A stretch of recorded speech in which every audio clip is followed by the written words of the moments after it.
Crisis actor with soulless eyes. My body. Okay, we are kicking off My body and me. Infinite Plane Saturnday, June 7th, 2025. This is Chief Crow Auto Hoax. By the way, shout out to Chief Crow, who will be performing at Flat Atlanta, which is a 3-day event in October in Atlanta. And I will have more information about that very soon. I will be attending. And my objective is really to promote the PSYOP cards and Auto Hoaxology 101. And so if I do any kind of speaking, it'll be in that context. I want to really break down what this channel is about. And I looked at the roster and it looks like a fun time. And Chief Crow will be performing live, which I've seen him perform live in Vegas. It's really incredible. And this will be obviously a conspiracy theory centric thing. So I'm expecting it to be interesting. I want to have a lot of talks, conversations with people about these ideas, because I'm not a contentious person. I know I don't agree, but like we're talking to the world here. We're like, hey, you guys are all wrong about these things, these fundamental things. So it shouldn't really be any surprise that we have a lot of internal disagreements. And I have no problem with disagreements. I'm just interested in getting to the truth behind it all and having intellectually honest debates and conversations, which means recognizing when we are wrong, which some people, and everybody perhaps, I don't know. I'm not trying to impugn anybody's intentions, but it's sometimes hard to see outside of one's box, as it were. And the biggest box of all is mainstream mediation, which runs on the presumption that everything you see on the screen is fundamentally real, if biased, but that you can consider it real until it's proven fake. If it was fake, they wouldn't be showing it to you. They never tell on themselves anyway. But that fundamental trust in the screen is what puts everybody into this worldview, which I call mainstream mediation. Because I say this because some people think when I say MSM, I just mean the news in general. And it's like, well, no. Because if you don't pay attention to mainstream mediation, it doesn't mean you're not mediated through it. Because your entire lived experience happens against the backdrop of our shared history as reported by the fake news. So it matters that the news is fake even if you don't pay attention, because the consensus version of things, which we all share in, has these certain set of parameters and presuppositions. So when everybody's overreacting because the alien invasion, you may not believe in this stuff, but it doesn't matter. You're outnumbered by those who do. And the number of believers so far outnumber the skeptics that I honestly don't think that the PSYOP entertainment complex cares about exposure. All right, we are joined by P. Trippa, Bob Franklin, Roxy W., Michael Jones, Tracy Banton, Diana South, HLG, Penguining, exactly. Diana Southard says Saturnday. Yeah, it's Saturnday. And Wednesday is 6/11, which we'll talk about.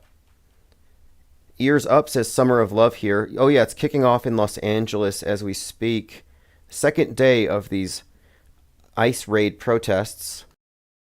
Protesters and rioters clashing with riot police because of an ICE raid at a Home Depot as they deploy tear gas and flashbangs. And I saw videos of somebody throwing rocks at cars. There's a burning car right now. Numerous federal agents and law enforcement officers in riot gear are clashing with protesters and rioters dressed in black clothing following an ICE raid at a Home Depot in LA. Los Angeles, California, protesters have turned violent, throwing fireworks and other objects at ICE agents, using objects to block patrol vehicles. And I did see somebody getting in front of a vehicle, which is similar to 2020. We saw a lot of that. Do people not learn? Don't get in front of a moving vehicle. Like, you can't win that. I don't know why they had such a hard time with it. The situation continues to escalate by the minute. Multiple arrests have been made. This is still developing. Yes, so this is happening as we speak. So if you're in Los Angeles, you're probably seeing this. And just like that, Washington, D.C. is full of military men and equipment. Tanks rolling into D.C. for Trump's military parade next Saturday. So next Saturday is Flag Day and Donald Trump's birthday, 6/14, the 250th anniversary of the military. And it's the day scheduled for nationwide protests called No Kings, targeting Trump and Musk. But this No Kings movement or protest seems to be consistent and on brand with this growing body of content painting up Trump as this king in preparation for this oncoming event that we've been talking about. Here's a clip here. You can see anti-ICE protesters have set a car on fire in the middle of a busy intersection. Protesters can be seen waving Mexican flags in the streets. So this has me wondering about that Mexican Navy ship that hit the Brooklyn Bridge and the woman named America who died. And I'm thinking, okay, so could there be something here unfolding related to that and what it was signaling?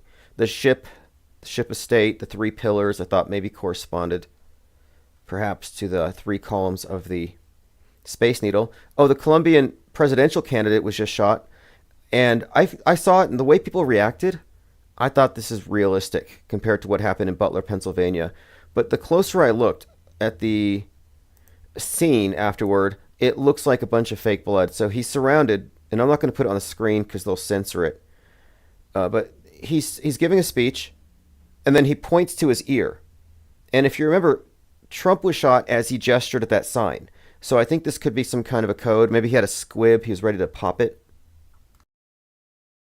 Whatever the case, the Colombian presidential candidate Miguel Uribe in critical condition after assassination attempt.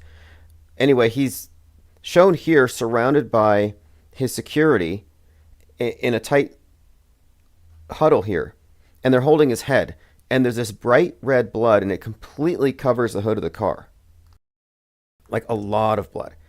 And I'm looking at the color of it, and I think I just saw somebody there with a squirt bottle. Maybe that's my imagination. I have to look. Chaos, for sure. Great acting. But it looks fake. It just looks fake to me. Especially the way they just carried him out. And then the picture I saw afterward of the bloody car, I'm guessing fake and theatrical. Perhaps this is meant to win him an election. Look what it did for Trump. Look what it did for Reagan when they had John Hinckley. And let's not forget, John Hinckley did not shoot Ronald Reagan and Brady. That was fake. John Hinckley is a crisis actor. John Hinckley Jr. Alert: Los Angeles protesters have called for militant organization. So they're organizing against ICE, which includes apparently throwing rocks.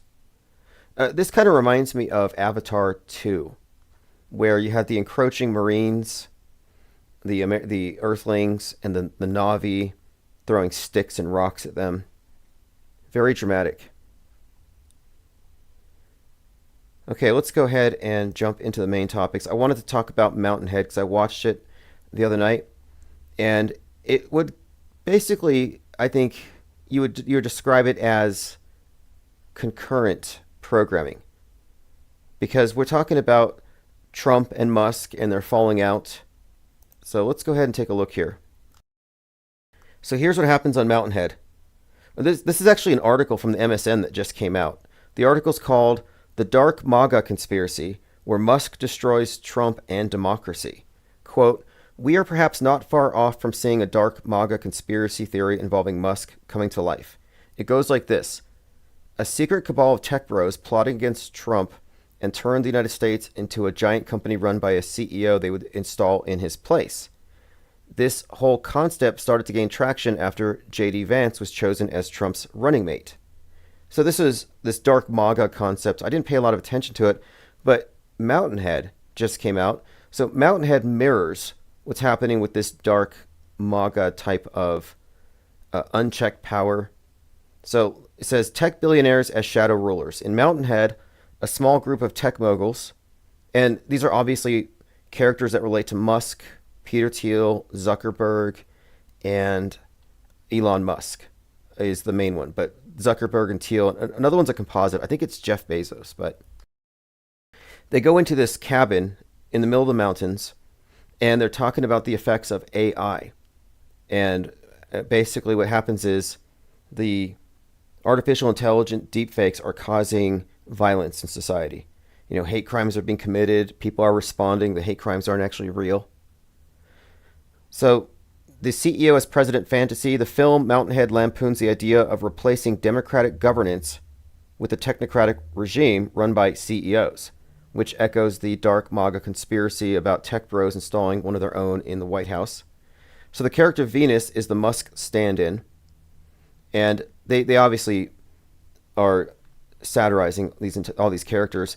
The plot is driven by backstabbing, power plays, and shifting alliances among the moguls, reflecting the real and rumored feuds among tech titans and their shifting political allegiances.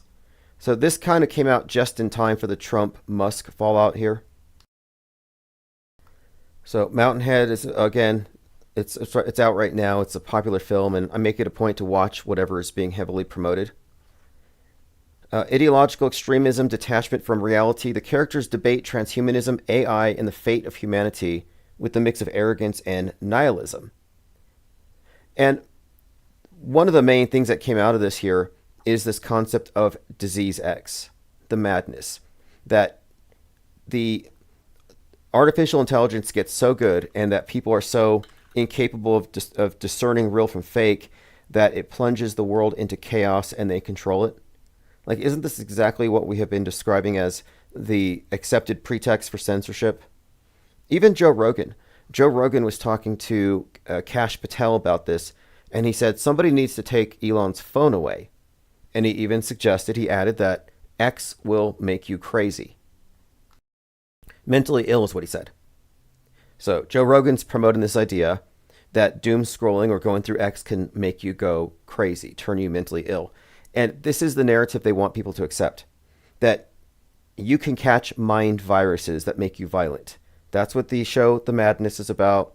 That's why X, I've been saying, has been set up to be this vector for the hate viruses that tear society apart, which we should be experiencing any day now. I mean, I think it's going to mirror.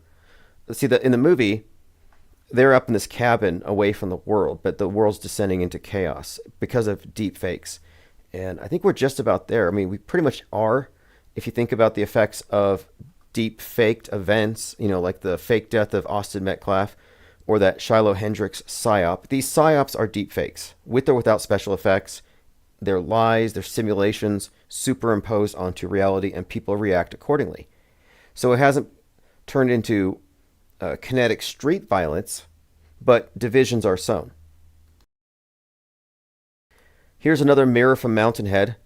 In the coming days and weeks, expect more calls from Musk and other techno-fascist oligarchs for Trump's impeachment. This is part of a broader strategy as they own J.D. Vance and are positioning him for the presidency to complete their takeover of the United States. So here's a little bit of intrigue here. I remember some early tweets from J.D. Vance. He was very anti-Trump at one point. But what is being suggested here is that he's owned by the techno-fascist oligarchs, and they just need to get Trump out of the way because he's not letting Musk have his way with everything. And basically, this kind of sets the stage for the second JFK event. Truth Hurts says, it's interesting how everyone wears surgical masks at these events. Why not a full face mask if you're trying to hide your identity? Are they paid actors or scared of COVIDs? I noticed the protesters are far more worried about catching COVID than tear gas and rubber bullets. Huzel is here, says, hey Tim, you're my favorite news source. Sure brother from New Zealand and South Pacific. Well, I'm making an effort to stay on top of things. In fact, we are proffering here for free spoiler alerts about future news. And we do so with the understanding that the fake news drives the dominant narratives, and you can look at the past as a pretty good predictor of the future. Now, here's a kind of a random thing. I saw Whitley Strieber on Twitter, and he was talking about mass migration. He said, the true era of mass migration has yet to begin. And when it does, we'll look back at this time as a period of mild unrest. So right now we're looking at the illegal alien invasion scenario, and Trump is fighting against them. So this is part of like how the alien invasion story has levels to it, and I think it's all a psyop, of course. But Whitney Strieber is the guy who wrote the book Communion. He's the one who claims he was taken on board a UFO and probed. He's the, I guess, one of the main reasons why people think of aliens as grays. So he's a writer, and here he is also talking about this migration thing. But I asked him, will this mass migration happen before or after the alien invasion? And I find it interesting because the same people who are afraid of illegal aliens fear the extraterrestrial aliens as well. It's just a pattern I've noticed. It's a reaction from the side that's been conditioned to fear the outsiders, and it applies to their attitude towards aliens. And Whitney Strieber is the one that made aliens scary. Like, what are they going to do to you? What are they doing to the cows? Here's some foreshadowing. This was just a few days ago. Donald Trump's phone went viral. So his lock screen has a picture of his face, but his phone went viral. He's showing his phone off, and it says 9/11 on it, but he's holding it upside down. So it kind of says, 116, but you see my point here. The inverted 9/11 being signaled here. So what does that mean? Well, I conveniently came across something to make this point because I've been talking about this for some time. So to explain the significance of 6/11 and 9/11, I want to talk briefly about this. This article just came out. Neo-Nazi group actively seeking to grow in the U.S. with planned paramilitary training events. So this is an international group called The Base. The Base is emerging from the shadows and ramping up its ranks as the White House turns a blind eye to the far right. Now, this organization, The Base, is relatively new, 2018. And I didn't know until today, but it was founded by a Pentagon contractor, Ronaldo Nazzaro, who had the alias Roman Wolf and Norman Spear, a white supremacist paramilitary network founded in 2018. The Base is known for training the members in survivalism and paramilitary tactics, aiming to prepare for and incite societal collapse in order to establish a white ethno-state. So this is the Turner Diaries, essentially. And the significance of this, in my view, is that 9/11 was the external threat. It was Al-Qaeda. Al-Qaeda translates from the Arabic word the base, or the phrase the base. So you got the base and the base. One of them is the external threat, 9/11. The other one I associate with 6/11 because this is the date of Timothy McVeigh's execution, for one. And of course, McVeigh was inspired to do that, driven to do that because of the Branch Davidian, the Waco thing, 419. So that date has some significance. Interestingly, the Space Needle was dubbed a monument on 419, 1999. We were just noting the significance of that landmark in this scenario. But what we're looking at here is the domestic violent extremist version of Al-Qaeda. And the fact that they're called the Base, just to me, just seals it. It's obviously it's a PSYOP organization. Alleged former member of the group claims its leader is a Russian spy. So former members of the Base are saying that the leader is a Kremlin spy. And this adds into the story because we've been talking about how the white nationalist domestic violent extremist groups will work with Russia to get the nuke, to take out likely Seattle or however it kicks off. But the Turner Diaries is about a group just like this getting their hands on these types of weapons. Martin Luther King was assassinated on, I believe it was 4/4. MLK, you'll have to double check that. But Timothy McVeigh was executed on 6/11/01, 90 days before 9/11, at the age of 33, interestingly. Deprogram Truther says, would you consider the people who figured it out in utopia similar to us? 100%. In Utopia, a group of comic book nerds find out that the future pandemics are all in these stories with specificity. And they get their hands on an unreleased copy, and then these Men in Black types come in, and anybody who saw that comic is now a threat to national security, and they have to be eliminated. So it's pretty violent. I mean, none of us are being killed for noticing things, but it is essentially about people who gained some insight. That whole series is worth watching because of how closely it echoed 2020. And you can see why they didn't continue the series. Because at the end, the good guys destroy the warehouse that has the needles. So the anti-vaxxers are heroes in it. But it shows the idea of actors in the news in order to sell the idea of a sickness so they can sell the cure. And it brings in the notion that climate change caused by man is so bad that the government decided to sterilize everybody in order to, just kind of slow our roll for a little while. And after Vaxageddon failed to happen, a number of truther types still maintained that we have been sterilized.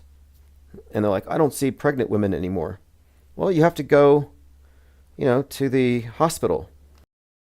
You have to go to where they are. You're not just going to see, maybe you would, it depends, but that's just anecdotal.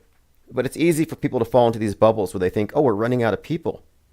I mean, I started going to movie theaters after 2020, noticing that it's usually only 3 or 4 people. And it's almost like, wow, did they kill everybody? It's like, no. No, the theaters are competing with home entertainment. All right, let's continue to go through your comments. All right, well, let's move on. I want to get into what's coming up here, and I got some great content sent to me or posted in Gilded, just some build-up. So Synchromorpheus pointed out this. He said, I did a search for Elvis in Seattle, and the first result was a recent article from March from the Seattle Times. And this one has Trump posing in front of a giant bust of JFK. So there's Kennedy's head and Trump's head right in front of it. And the title says, Elvis, Cats, and Babe Ruth. Chairman Trump reimagines the Kennedy Center. So the Kennedy Center, Elvis, I can kind of see what's being brought up here, but the imagery is what we're pointing out. Just like leading up to Butler, we saw a number of examples of magazines and the such, essentially visually indicating that Trump was about to get it. Like, do you remember when Trump was moving that podium and he moved it to the left and he leaned over and behind him there was this red paint, part of a design on the wall, and it looked like he'd just been capped? That was before July 13th, and we had noted it. So I'm paying attention to the memes, to everything that's being put out there. Now, on June 11th, Donald Trump and Melania will be at the Kennedy Center, and they will be watching a play, Les Miserables, about the French Revolution. And another point about it, too, because if you look into the storyline, it's got to have some connection, but Trump has been consistently portrayed as a king. We have the No Kings protests coming up, and then the French Revolution stuff in this play might tie into it.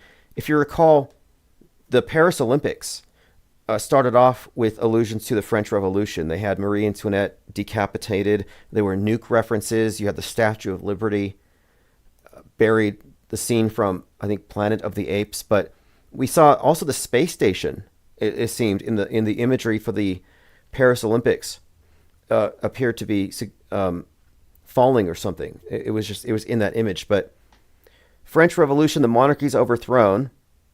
Napoleon's. This is, again, probably symbolic. The fact that they're at the Kennedy Center watching this particular play on June 11th. Clump says, is Population Sync a hoax? Yeah. I mean, look,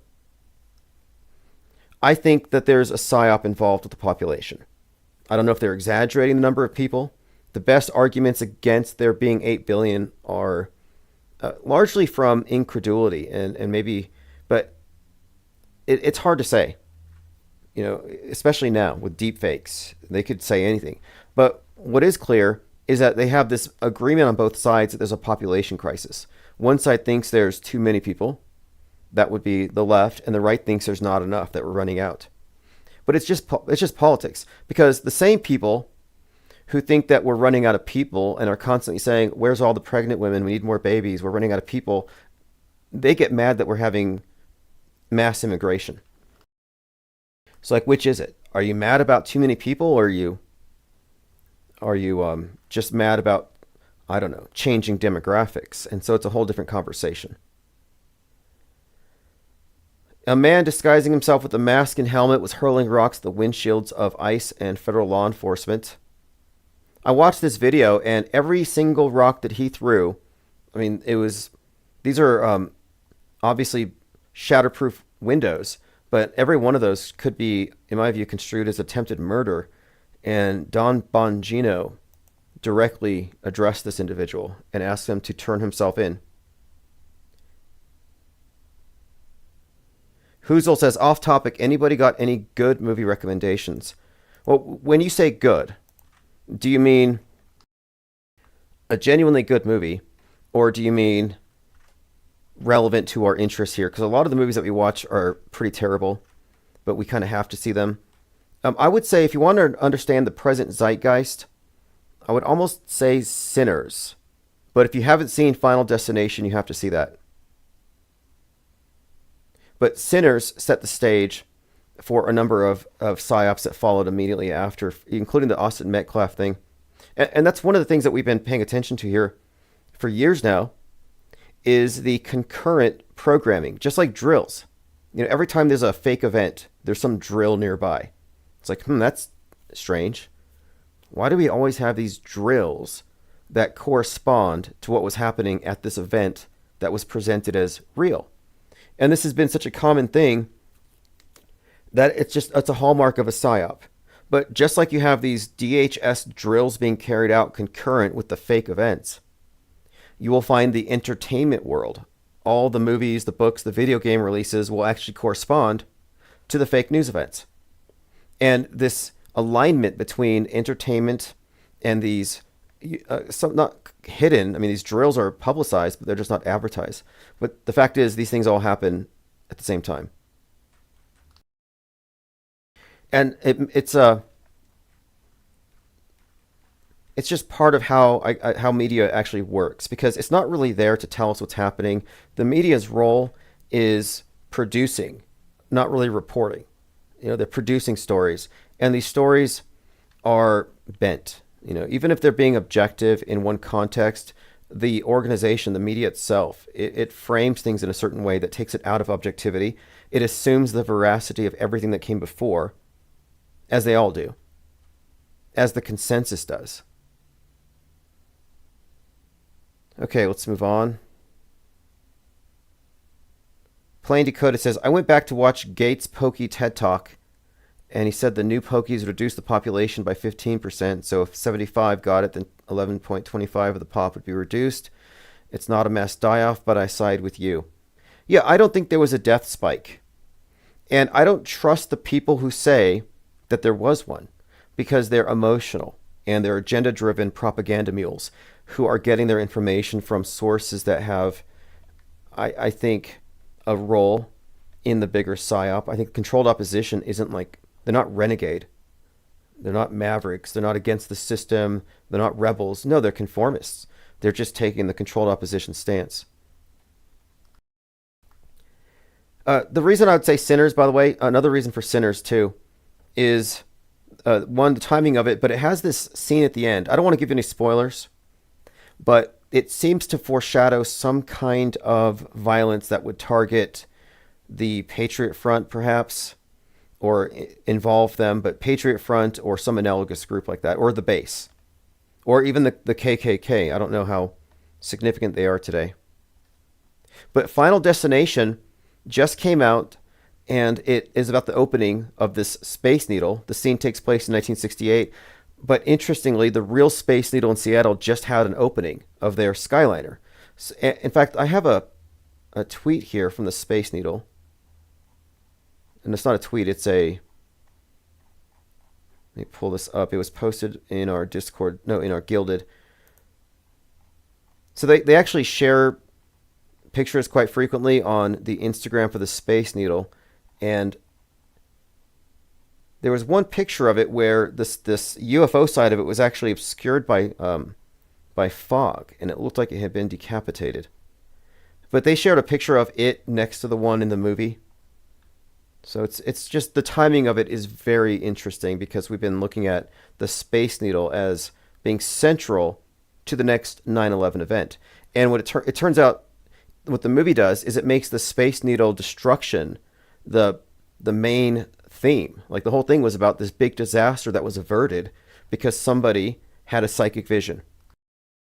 So everything else since, I'm talking about the rest of these movies, has been death trying to get rid of all the people that were supposed to have died at that point.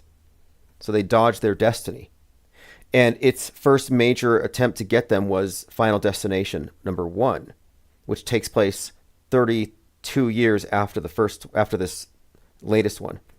And that was a plane crash scene.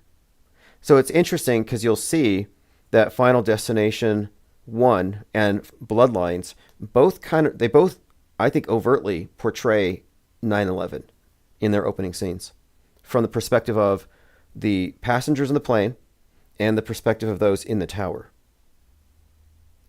Jay Diggs, great point. I'm glad you brought that up. Patriot Front and French Revolution both started by Rousseau. Yeah, so the Patriot Front was started by a guy named Thomas Rousseau. And if we're talking about French Revolution, that name stands out. Clump says JL's vision saved Seattle. Yeah, isn't that kind of interesting too? The whole movie is about this person having a vision about this catastrophe. But I pointed out something in 2019 because we've been looking at the Space Needle because of all these indicators in the movies that set it up for a 9/11 style event. And, we've been looking at this pretty closely for some time. And I recall in 2019, we had kind of thought November the 3rd, they're going to do something with it. And there were like 3,000 of us watching on several live streams real time. Nothing happened to it, but a Space Needle in Turkey incinerated. And we thought, that's strange. Did we disrupt their little ceremony and they had to do something somewhere else, or something else? It was just strange, is all I could say. So then we said, okay, just keep our eyes in Seattle for 3/11, because it seems these numbers are interchangeable. 3/11, 11/3, what's the difference? And 3/11, Seattle was ground zero for the pandemic. So it still kind of fit this story. But back in 2019, there was $100 million put into the Space Needle. And I said then, hey, this Century project, this $100 million, is probably going towards the big event in the making. And this Skyliner that just opened up is our first tangible milestone from that money.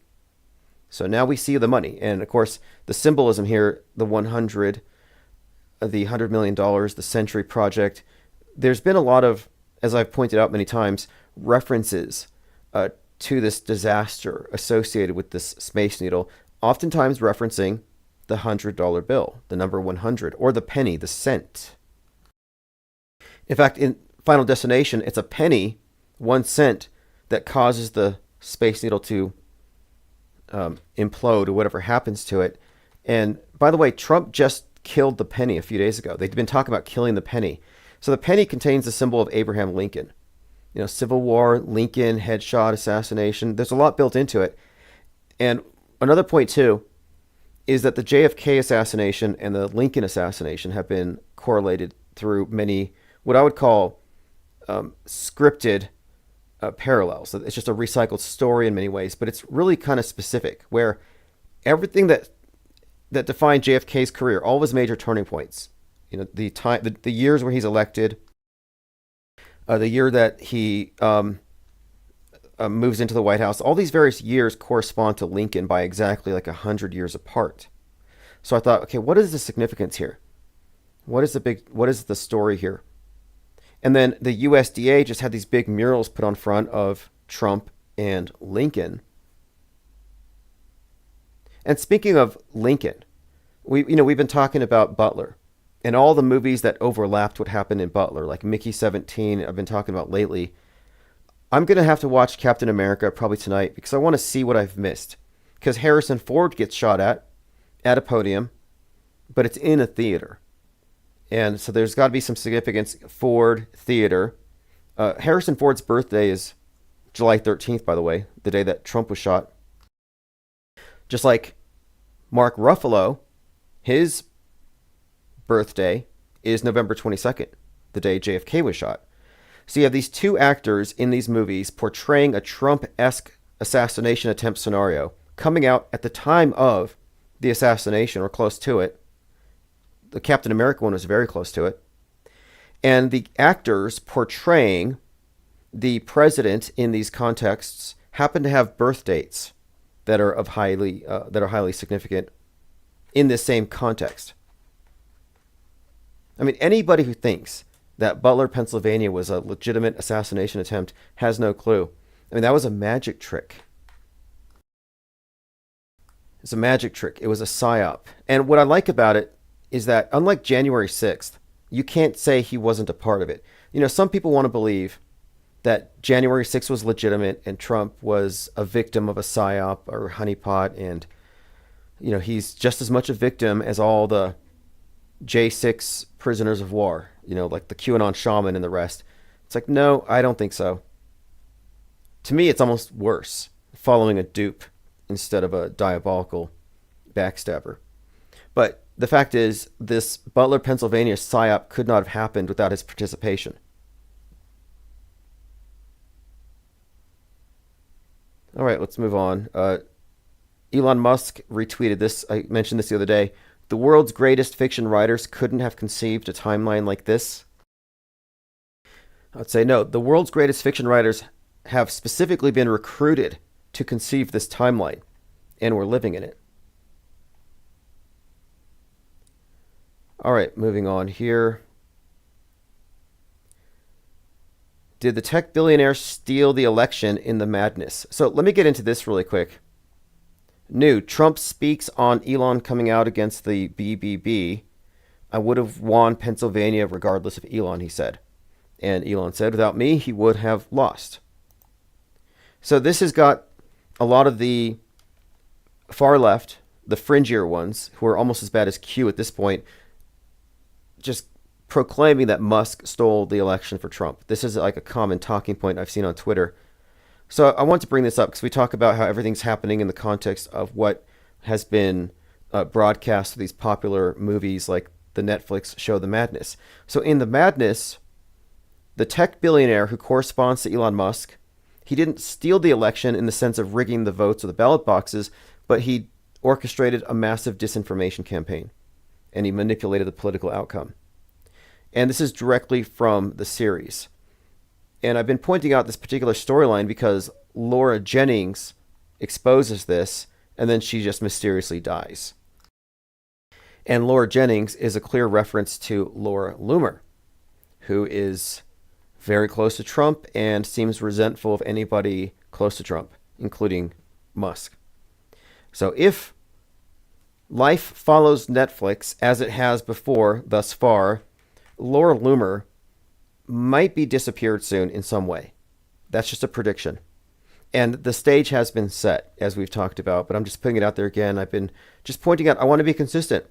And the movie series, The Madness, has some very specific things go down and it's been on point ever since. So I would be remiss if I didn't mention that is one of the plot points, what is going to happen to this character. And long after I pointed this stuff out, she comes out saying that she's getting violent death threats because of the people from the NSA that she got terminated. Mango Penguin says, happy Saturnday, you're on at a decent time. I would have been here earlier, but the psychiatrist next door had a patient, and I don't want to... I mean, I don't know if she's a hypnotherapist or a psychiatrist or a chiropractor. That's pretty much all that's here. There's a Brazilian wax person here. But when they have clients or patients over, I know the walls are thin, and if they're doing some kind of hypnosis, I don't want to, subconsciously implant ideas. By the way, this life imitates Netflix thing, yeah, this is systemic. And it's not just artistic license because it's done for propaganda purposes. But I talked about, again, Mountainhead. Mountainhead, a satire targeting modern tech elite, lead character, Venus Parrish, obvious parallel to Musk. And then I thought there's this other movie that I saw called Glass Onion that seemed to have a very similar kind of story. And Glass Onion, directed by Rian Johnson, features a tech billionaire character named Miles Braun. And many viewers and critics have drawn parallels between Miles Braun and real-life tech mogul Elon Musk, particularly in terms of the personality, business ventures, and public perception. And he was the one played by Ed Norton. So 2 movies here. I mean, if movies were being made about you, don't you think you would want to claim royalties or something? I mean, they're using his life story. But then again, is Musk a real-life tech mogul? Or does he just play one on TV? I mean, we know he's not really well, he hasn't even attempted to go to space. At least Jeff Bezos has done that. Ollie Goering says, IPS is kind and considerate. Let's Go says, Tim is polite. Well, we have a long-term plan here. And we're going to stick around for a long time. We're not going anywhere. And so I think we can be cordial. There's no reason to be rude or disruptive because we don't want to drive people away. We want to have conversations and debates. And if people feel like, we're unapproachable, we'll be closed off. And I want to have these open conduits of communication, even though we're trying to break stuff. Because Trutherville is a wasteland. It's an intellectual wasteland. And it's a waste of time.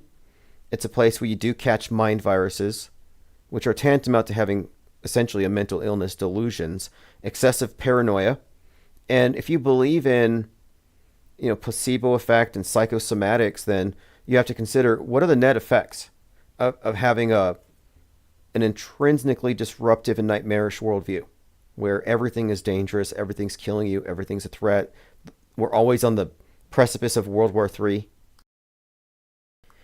And the idea of skepticism is suspension of judgment. So you doom scroll and you go through 50 headlines about how bad things are. And if you're a normal person, you recognize it. You're like, oh, this is terrible. But then you just distract yourself with something superficial. But if you're a conspiracy theorist, you go deep into it. Wow, things are really bad. People haven't woken up. Look how bad things are. And my perspective is, I don't believe the headlines. I need more information. I'm not going to overreact. But I want to know what people are being programmed to believe. So I'm informed about what they believe, even though I don't share their beliefs. But by suspending the automatic belief of the headlines, I step back from any kind of emotional reaction. So I'm not triggered by this stuff. We talk all day about this stuff, and I'm not flippant about death and mayhem and destruction and suffering and all that stuff. Not at all. However, I don't have empathy for crisis actors, and I don't have any kind of emotional attachment to stories that are being told by emotional manipulators, which is what the media really is. I mean, I imagine some people watch the news and cry quite often. I've seen it before. I've seen people cry. I remember the first time I tried to share a 9/11 conspiracy theory with a friend. I started playing the video of the burning towers, and I just saw like tears welling up. Kind of like when I brought up the Challenger hoax to fight the flat Earth, he started crying. Like, okay, so this thing is so powerful, it can make grown men cry, just like that. And I'm not knocking crying. You can cry, but what are you crying for? And do you have the moral high ground just because you're emotionally attached to the propaganda? And I would say no, it makes you a terrorist, basically. If what we're looking at is a system designed to terrorize people into compliance, to fill them up with superstitions, with essentially psychological warfare, then anybody lending credence to that warfare, crisis actors, people who are automatically believing it and sharing it, yeah, you're basically doing the job of a propagandist. You're a terror propagandist. And being emotionally entangled with it is actually not only capitulating, but you're kind of participating. That's why I refer to a lot of truthers as propaganda mules. Ryla05 says, newsflash, it's all fake. Maybe Trump's assassination will be blamed on it. Yeah, that's another thing, too. They're setting the stage for who done it. So whenever something happens, they never say, is it even real? They don't ask immediately, like, did this even happen? Is it real? They kind of go into whose fault is it? Who did it? Who's behind it? And I don't say everything's fake. I also want to point out, I never say everything's fake. Anybody who says everything's fake has no credibility. They're just as bad as people who say believe everything. I call them auto-disbelievers. Just as bad as auto-believers. The position I take is that a percentage of the news is fake. The psychological operations are what dominate the news, but you couldn't possibly fake everything. However, the framing of the stories is part of what builds up our worldview. So they don't even have to lie all the time. They just have to reinforce the notion that everything that came before happened as reported. Truth Hurt says, Richie from Boston back pumping out the truth for porn. I follow Richie from Boston on Twitter, but I can never find out what the news is. Like, he's trying to warn me. It's about to go down, but I have to jump his paywall. And I haven't set aside a budget for Richie from Boston's insights, so I guess I'm not going to be forewarned.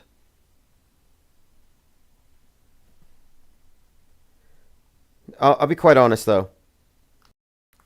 I stopped following Richie from Boston in 2020. A lot of people lost me in 2020. And here's why.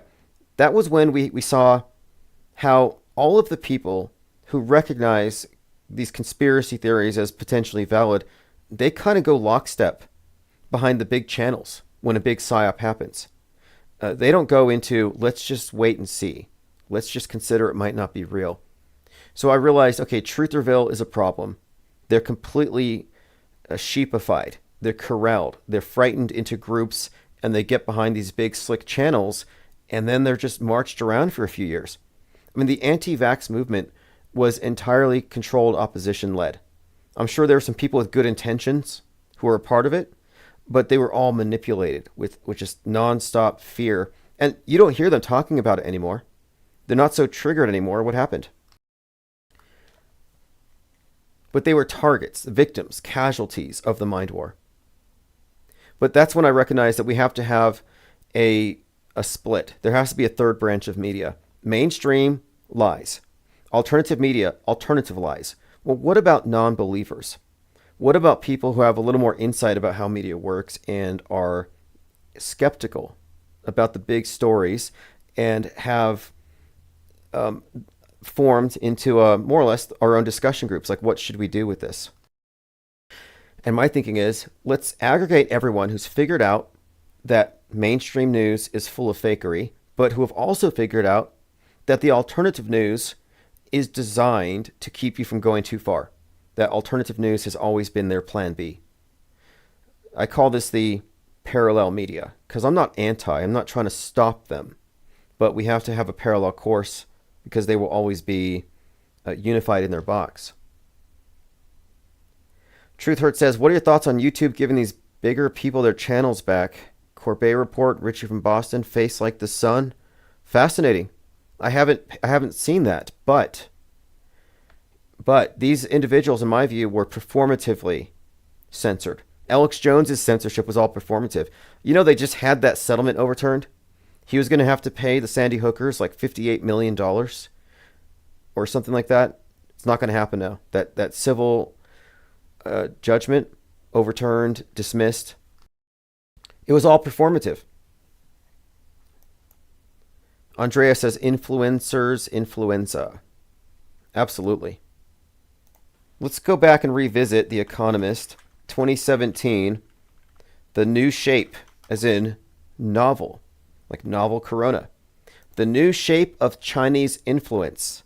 So let's change that to the novel shape of Chinese influenza. And if you break it down, it's like, okay, well, that phrase itself, Chinese influenza, novel shape, novel coronavirus. And here you see China is in red on the globe. The globe is covered in spikes. What would happen if that red covered the whole ball? It would look just like the COVID. Sharp power, the new shape of Chinese influence. And I think the use of the term influencers, which is relatively new, is designed to correspond to the introduction of the mind virus idea, and the public has accepted it. So now the public needs to be protected against my mind flu. If I was an influencer, the mind flu, my influenza, could potentially get people sick, mentally ill, that is. So they must be protected. I have to mask my mind, I have to vax my brain, or they have to censor the internet because people with weak immune systems, what I term maids. If you automatically believe what you see on the screen, you've got maids. And truthers have an alternative strain of maids, but it's the same thing. And we're just talking about a compromised mental immune system, or mind aids. Who's else says, I feel I'm awake, but not fully. I know I will never fully understand just how this realm works. Well, you certainly won't if you accept bad explanations. And a lot of people accept bad explanations.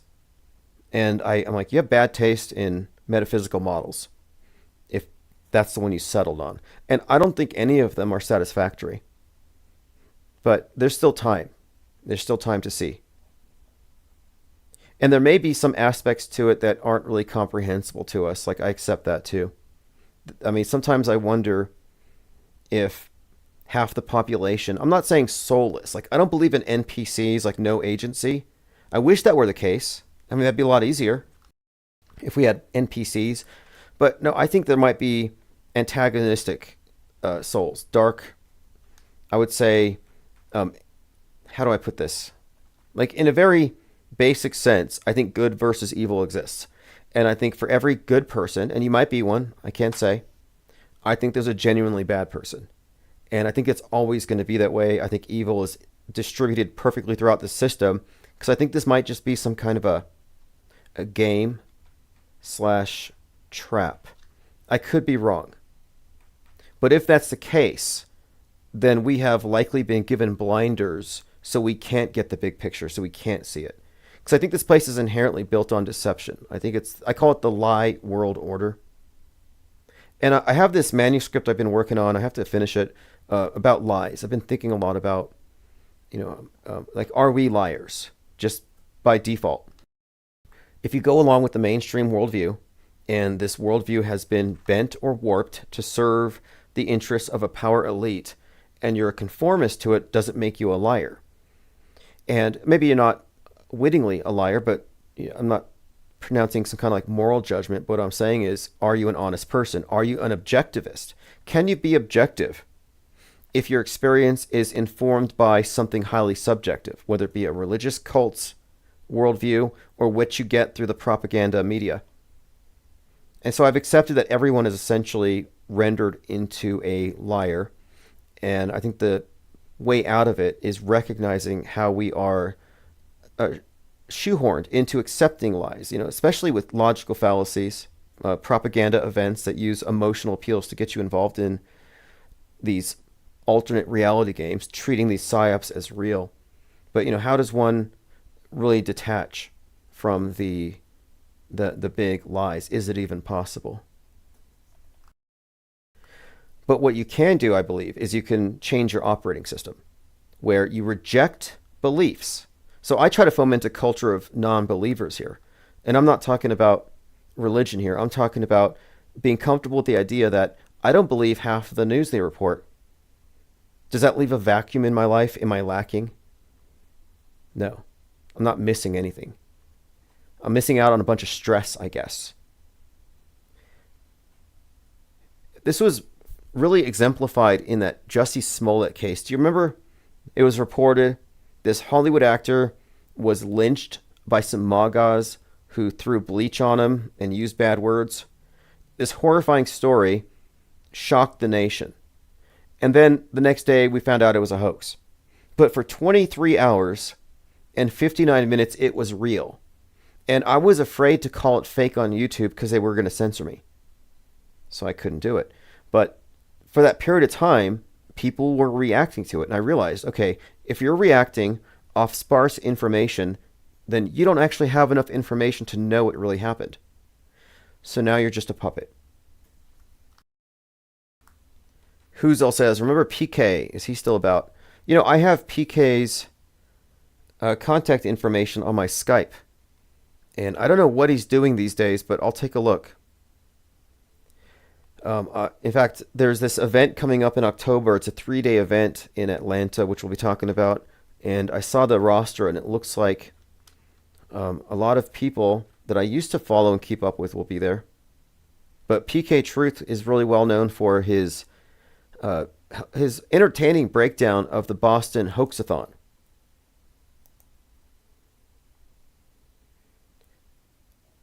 WSJ releases a bombshell story about how the U.S. government fabricated alien technology and allowed UFO rumors to fester to cover up their tech. Wall Street Journal. I've been talking about Mirageman since I saw the documentary years ago. That the UFO stories are all mythology created by the Air Force, by the Pentagon, by special agents infiltrating communities online of conspiracy theorists and feeding them a bunch of stories to start the UFO mythology. So if you believe in aliens and you hope that they come down and at some point they're going to abduct you, it's not going to happen. Because they don't exist. The Pentagon made them up. But now they're admitting it. The Pentagon disinformation that fueled America's UFO mythology, U.S. military fabricated evidence of alien tech and allowed rumors to fester. Now they claim they did so to cover up real tech. I doubt that. I mean, that it sounds plausible. That is what a disinformation campaign would do. But I think alien belief has been allowed to fester because it's part of the new paradigm. Atheists don't believe in heaven, but they believe in space. They don't believe in angels, but they believe in aliens. And these are all constructs that complete this worldview that we all have. And our worldview might have different descriptions. So whether you have a traditionalist view, and you might have a punishing God, and you believe in Noah's flood, or you're a complete atheist. Well, you have Gaia, a punishing God, who will also flood the world if we don't change our wicked ways. So I look at UFO mythology as essentially an aspect of Nasatology, which is what I term, Nasatology is how I would describe the religion that we all inhabit right now. You're all Nasatologists. Because I think it's a religious paradigm. It's no different than Scientology, except Scientology has better actors. I guess NASA has better special effects. Okay, let's go ahead and continue here, going through my comments. Oh, look, Elon Musk deleted all of his tweets against Trump, but I wanted to point out one of his tweets here. It kind of stood out to me. Time to drop the really big bomb. Time to drop the really big bomb. Now, I don't think these tweets are flippant. I don't think Elon Musk is just some random guy who just happens to have all this power because he's wealthy and stuff. No, Musk is a construct. Essentially, he's an actor and he's got 12 different directors in some boardroom somewhere, but they are 100% in control of this guy and his tweets. So they know when he says, time to drop this bomb, that it's going to be viewed 50 million times. So these are memes that are being forced into the zeitgeist. So time to drop the bomb just kind of stood out to me.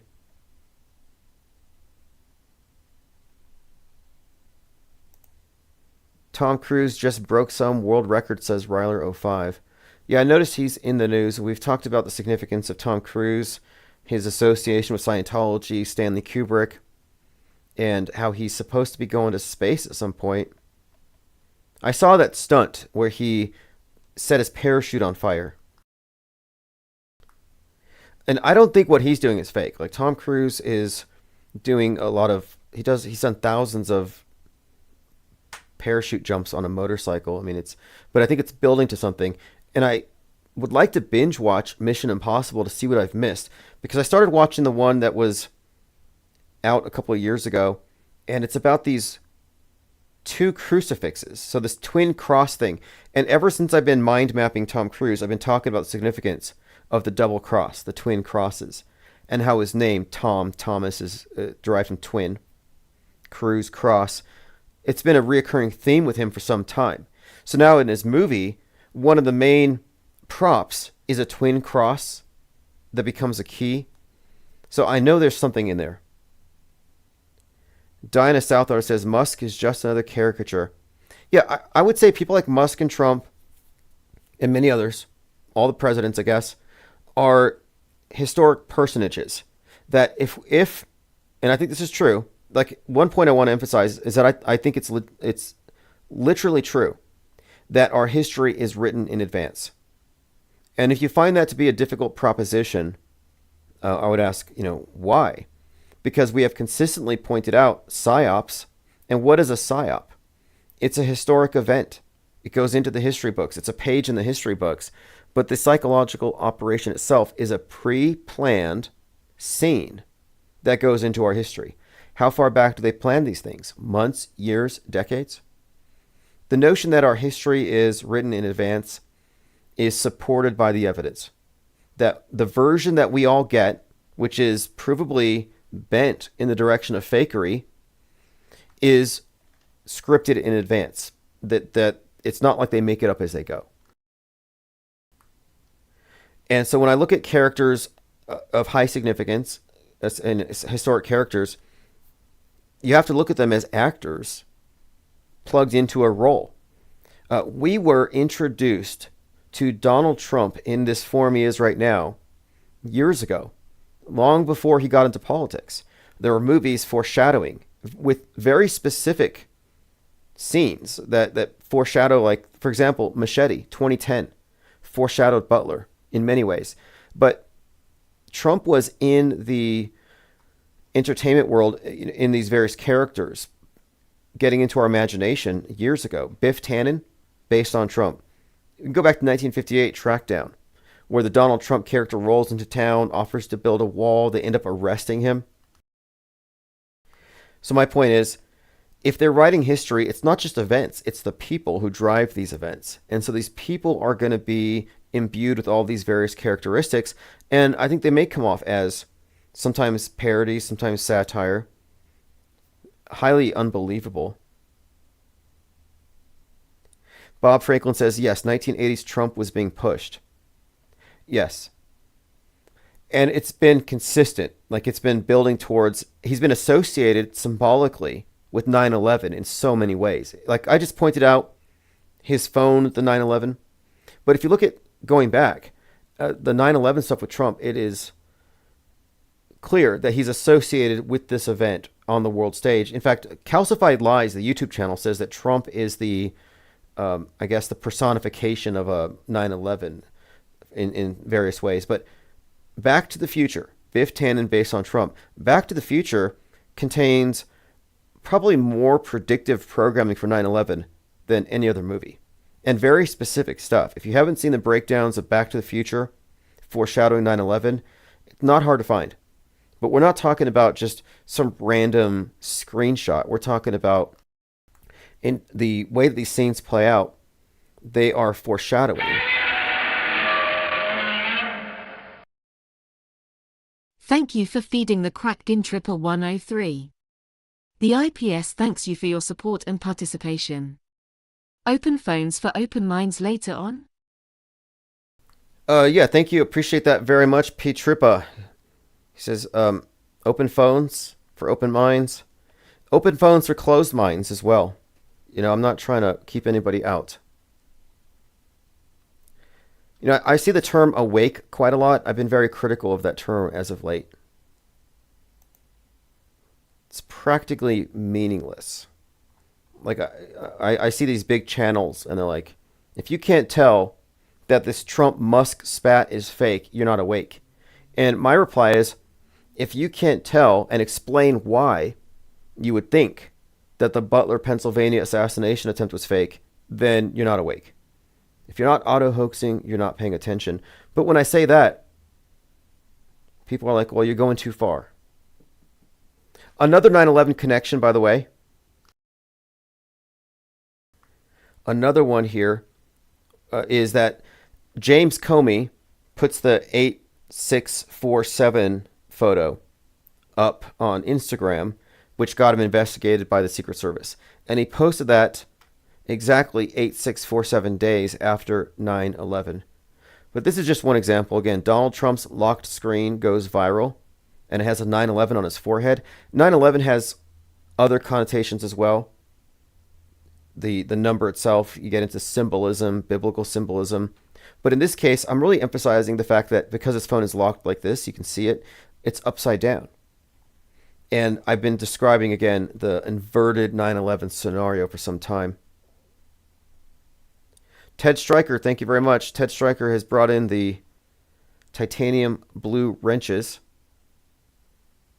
So Pal, Mike Sanders, Scott Rankin, Austin 108, Salty Siren. Thank you for feeding the cracked Inviler 05.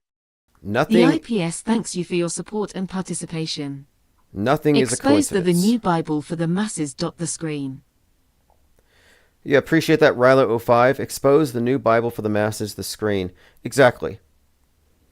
When we talk about the worldview monopoly, which is what it is, the accepted consensus view is a curated view, and it represents the power elite, and it frames our collective experience. And I describe it as essentially a religion, that this new religion that we live in has its Bible, and its Bible is its church is the media, but the Bible would be the accepted version of things that gets broadcast, not the stuff that's censored, not the apocrypha, not the heretical conspiracy theories.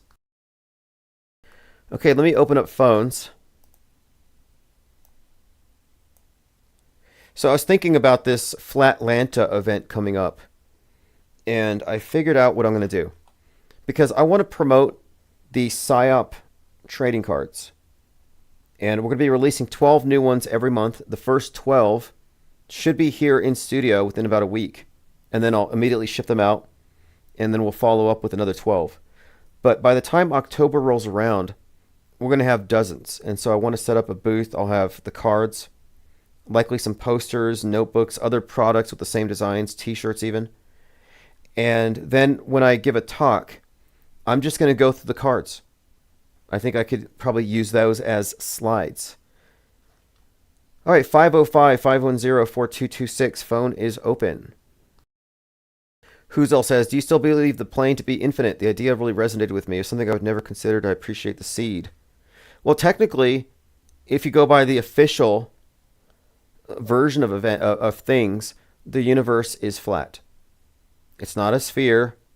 It's not a cube. The universe is flat, and it's considered infinite, expanding. So we already live on an infinite plane in that sense. Once some planet killer knocks this ball out of orbit, atomizes it, we burn up in the sun or whatever. If we reincarnate in some form, we're on a flat, infinite plane. My question is, though, are we on the bottom of some infinite expanse? And I kind of think that the universe doesn't exist until it's perceived. Like it's sort of like rendered as we go in a way. But what I mean by that is shape is almost immaterial if it's built around us and for us. If it's, in other words, a co-created, co-manifested thing. It's an open question, though. All right, we got a caller. Let me open up phones here. Hey, can you hear me okay?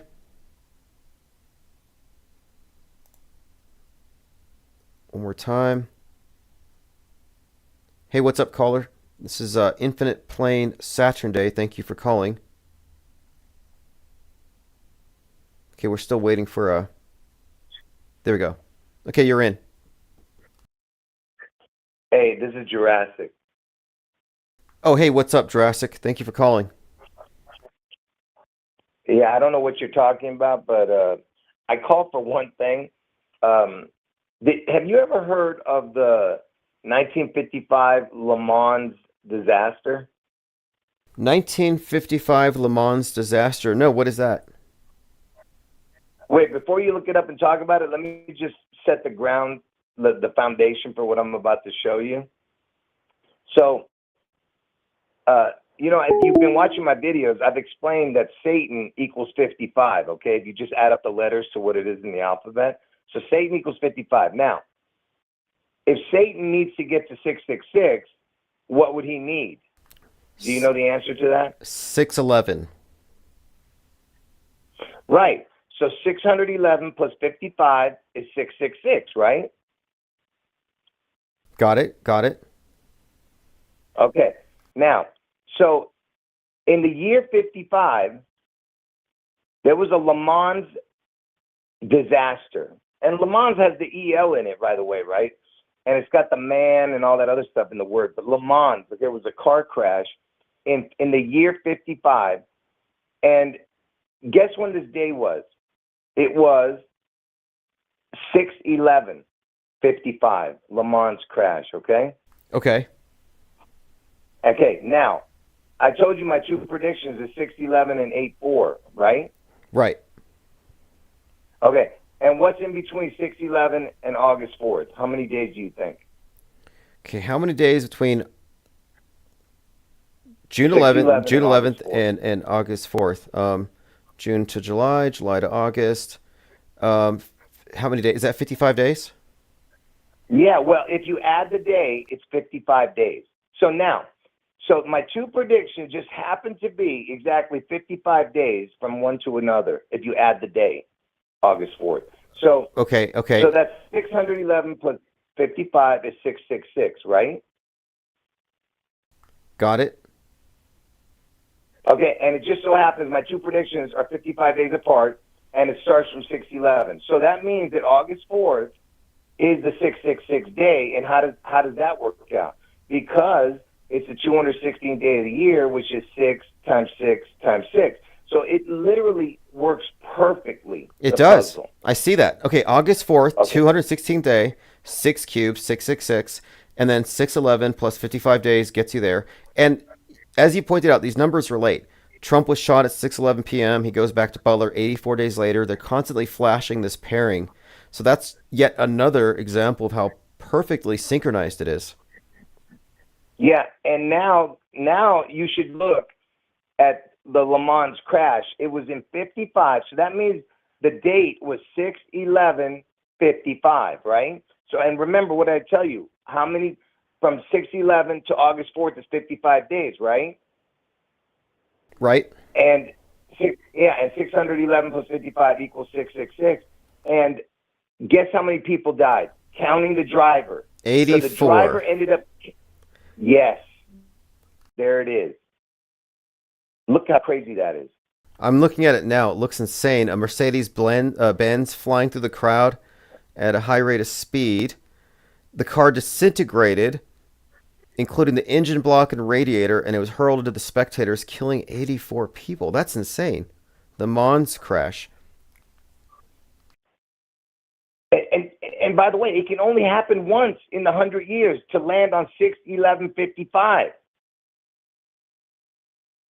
Do you get what I'm saying? It can't happen again until you know what I'm trying to say or not?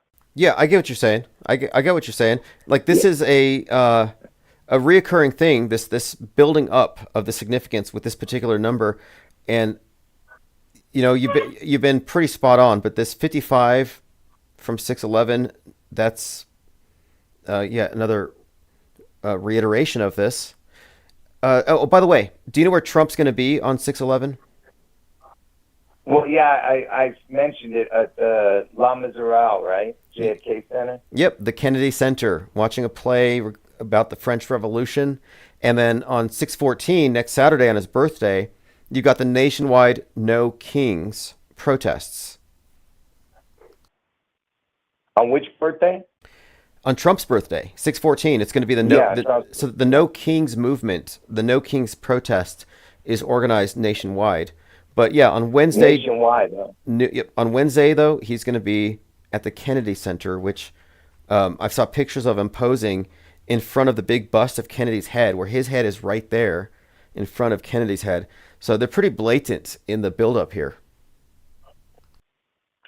Yeah, it's and you know, the fact that they're, you know, having all the military in Washington D.C. or whatever, Virginia, Washington, I don't know where it's going to be, but yeah, that's crazy, man. What's going on? See, I don't know exactly what this event is going to be, but like I said, this June 11th event has to be, if it's going to make any difference in the world, it would have to be a nuke, a supposed nuke, because, you know, we don't believe in nukes, but whatever it is. And that stupid, and I don't know if you saw my last video. It was a 3-hour video all about the 611 connection, and I mentioned the Le Mans one.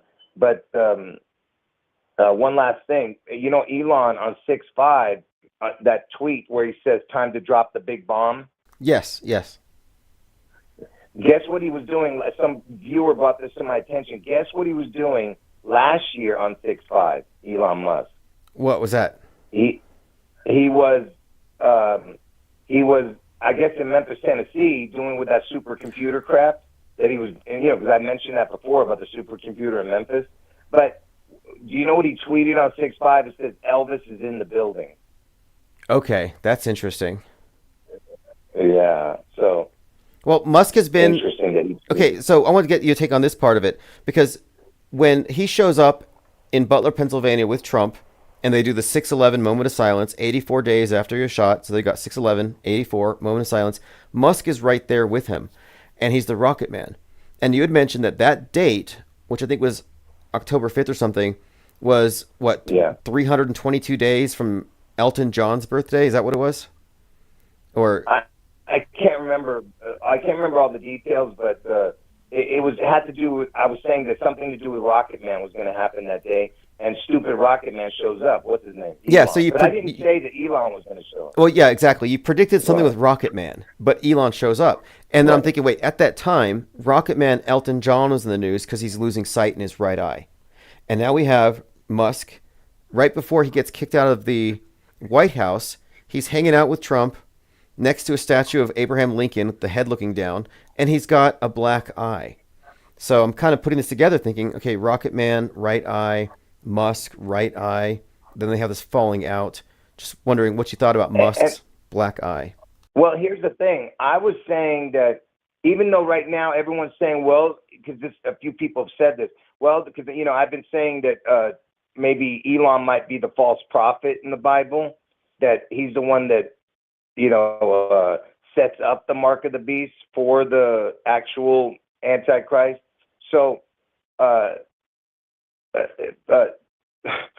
what I'm trying to say is that even though right now it seems like they're not talking to each other or they're mad at each other, that's just, you know, of course, obviously just for show and to joke. But what could happen is after he gets his head wound, Trump, on August 4th, you know, he steps in to be the, you know, this, you know, guy who's like, you know, saves everything. You understand what I mean with stupid Elon Musk? Yeah. And he becomes maybe the person who brings fire from the sky, because that's what the false prophet does. He brings fire from the sky and brings out the mark. Go ahead. Okay, interesting. And the mark, of course, the X, and another thing. Okay, the mark. They asked him, "Who punched you in the face?" You know, and he claimed that his son X punched him in the face. So his son gave him the mark, which it's been disputed. Well, yeah, but that's what I'm saying. Yeah.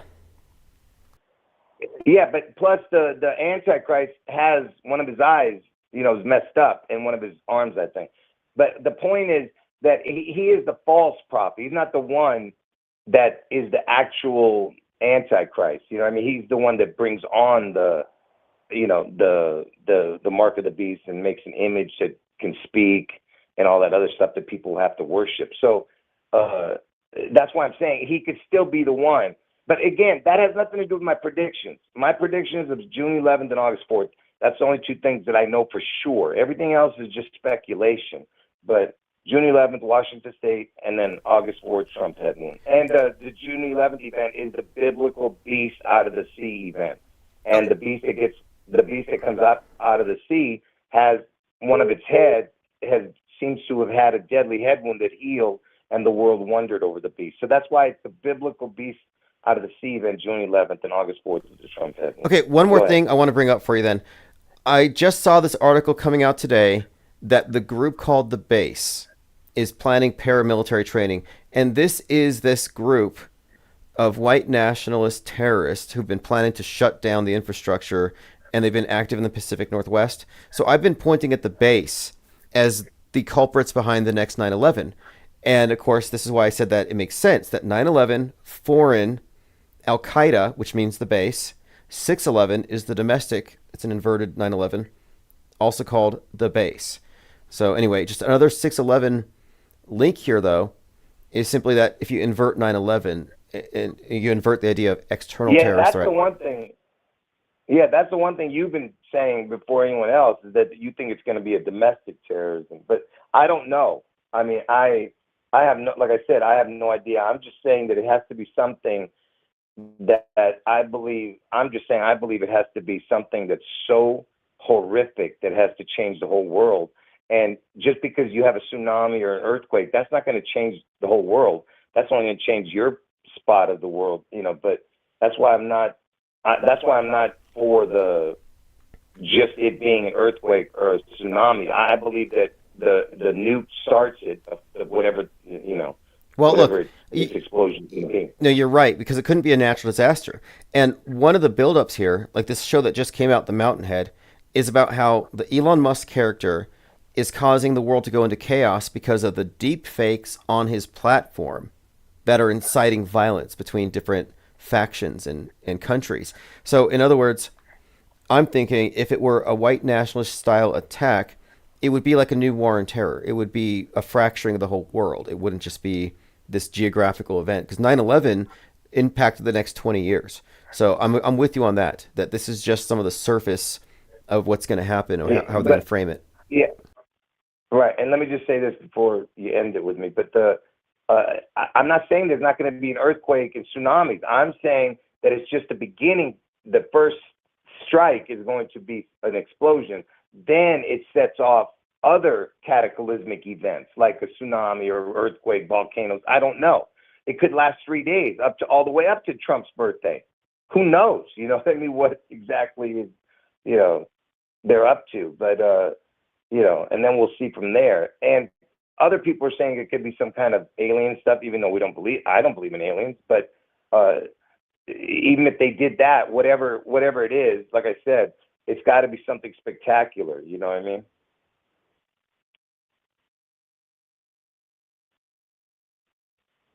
Hello?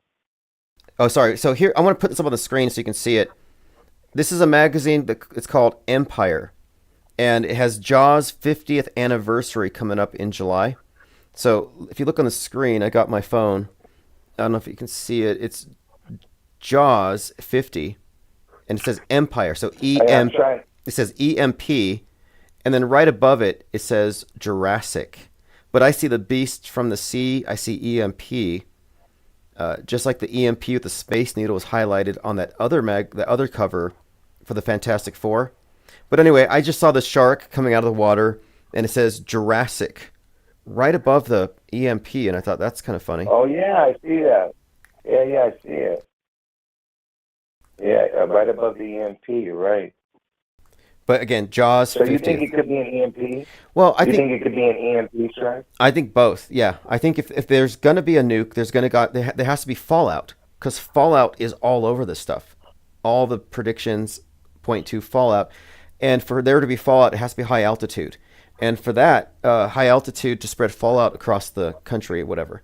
But the higher the detonation, the more widespread the blackouts. So yeah, it's all connected. Yeah, and Jurassic came out on June 11th. You know, Jurassic Park came out on June 11th. Okay, I didn't know that one, but that's the original one. The original. Right. Right. Well, hey, I appreciate the information, and I'll be following your recent videos here. Right. These connections are fantastic. Thanks for calling. Appreciate it as always, and call back if anything else comes up. All right, have a good one. Bye-bye. All right, phones are back open. I saw someone trying to get in. It's 505-510-4226. Again, just talking about this scenario of a domestic violent extremist-led 9/11 attack centering in the Northwest. In fact, somebody tweeted, look at this here, MMFBTP. I don't know who this is. He's on Twitter. He says, more June 11th, predictive programming, credit to Garrow. And I think I've seen this. I'll play it at some point, but it's somebody warning about a 6/11 event. Hey, can you hear me okay, caller? Hey, what's up? Can you hear me? Yeah, I hear you fine. All right, awesome. Hey, what are you calling in about? We've been talking about quite a lot today. Well, I wanted to bounce this. Yeah, I wanted to bounce the idea off you. Now that both Elon and Donald are kind of equally compromised as far as optics go, do you suppose the time is ripe for a black swan candidate, a dark horse, someone that's been very, very low key lately? Like who? Well, I think Obama's been laying very low lately. I think he might be in a position to have these guys kiss and make up sometime down the road, perhaps. Right. I haven't, like, I've been following Obama's work with the whole Higher Ground Productions, Leave the World Behind. And he's technically, in my view, he's one of the metascripters at this point. But there is this interesting dynamic between Obama and Trump. And I believe that Trump represents one pole, 1776, and Obama is representing 1619. So they represent these two clashing world views. And I do see Obama as still a player in this in some way. And when anything happens, I don't know, I think that Obama is going to be thrust into the picture. And 8/4 is his birthday. And this has been reiterated consistently by JL that he's part of the story. Happy birthday, Obama. Like a gift. Yeah. Well, have you ever heard of Freeman TV? Freeman TV. Didn't he used to go around and visit like the Georgia Guidestones and do a lot of the, I think a lot of groundwork for truthers? He may be the same, but more importantly, he advanced this very interesting, series of slides. He's got biometrics that seem to be quite uncanny between Obama and the bust of Akhenaten, and that their two daughters also look like their two girls, and that his wife looks a lot like Queen Tai. Michelle, yeah, the biometrics are uncanny. So then I'm thinking about Jurassic Park. The idea was that they took blood from a mosquito that was stuck in amber, right, fossilized. I'm thinking, well, what if they are actually able to take tissue from the mummy of Akhenaten? By the way, are you aware that they're not really certain of where Akhenaten's remains are? As in, he's still walking? No, I haven't. Ascertained. I have not. I mean, I'm very skeptical about so-called ancient history, especially when it comes to the pyramids, because there are people who act like it's a mystery. How do they build the pyramids? It's really not a mystery. They weren't built by aliens. Joe Rogan was disappointed to find out that the former Minister of Antiquities out there, this Egyptologist for 57 plus years, has published books on who built them and how, and the family names and everything. So it's not even a mystery. It can be 100% replicated, but it's been needlessly mystified. So I find it interesting what you're bringing up, because we're talking about these characters on the world stage and the backstories and the mythology around them. So you might be onto something. I mean, look how many times they've associated Trump with Caesar and Christ in all these different media representations, these parallels. Oh, well, I would wager that you heard about that Shakespeare in the Park, in Central Park, where they reenacted the assassination of Julius Caesar, but they made him look like Donald Trump. Did you see that? Yeah, and of course, Julius Caesar's birthday is 7/13, and that's when the Trump thing happened. Mm-hmm. And yeah, we had brought it up at that time because he was just in a movie, Francis Ford Coppola's movie, Megalopolis. The main character, Caesar Catalina, is based on Trump. And he gets shot, or an assassination attempt, but he survives. But again, the Caesar thing has been consistently applied to him. And that 2017 Shakespeare in the Park, Trump, that was definitely foreshadowing. I have yet to see that film, Megalopolis. I gotta watch that. Now, one more thing I want to bring up, Tim. Are you hearing About this Cascadia volcano, or the subduction zone. There's this large volcano that's not far off from the coast of Oregon and Washington. So, I mean, the chop zone thing is very close to there. So that could be a very strong candidate for what Gar was talking about, something happening out there. Have you heard about that? The Yes. Cascadia I don't know what they call that volcano, but there's been a lot more talk about it lately. At my MSN feed, they've been speaking about it more frequently. That's the third time, I think, that I've heard about it in the past week or so. Yeah, I think that they put these things out there for a reason. I think they're preparing for something. For example, the original 311, the 2011 Fukushima disaster, that's in the news right now because the comic book that predicted that, which I didn't even know about, has also predicted something for this July that has caused people in Japan to divert from some certain island as their vacation spot. So there has been some stuff in the metascript here for some kind of earthquake scenario just being brought up. So I just think it's likely a build-up for something. It doesn't have to be that, but... That's correct. The expectation. It's almost like marketing. The expectation is definitely there. Anyhow, Tim, listen, I got to run. It's been great, and we'll be listening. Okay, thank you for the call. Okay, Take care, phones are open again. 505-510-4226. Violet Pengon says, at Games Fest was an image of a Canadian Space Needle. Explosions going off in the air over the city and in front of the Space Needle. Saying, quote, the city has been taken over. Who's behind the madness? Intriguing. And by the way, I'll be giving out wrenches. So Garo, I'll get your wrench, and others just comment. Great point there, though, about the madness and the needle. So I went to go see Final Destination in the theater, and right before that movie started, which begins with the Space Needle destruction, was a trailer for Fantastic Four, where it has an explosion above a city, and then the Earth going into a blackout. So I'm like, okay, high altitude detonation, EMP, everything goes dark. And then I see the movie where the Space Needle gets destroyed.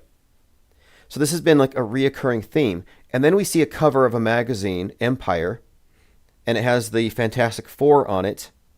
And right over the EMP in Empire is the Space Needle.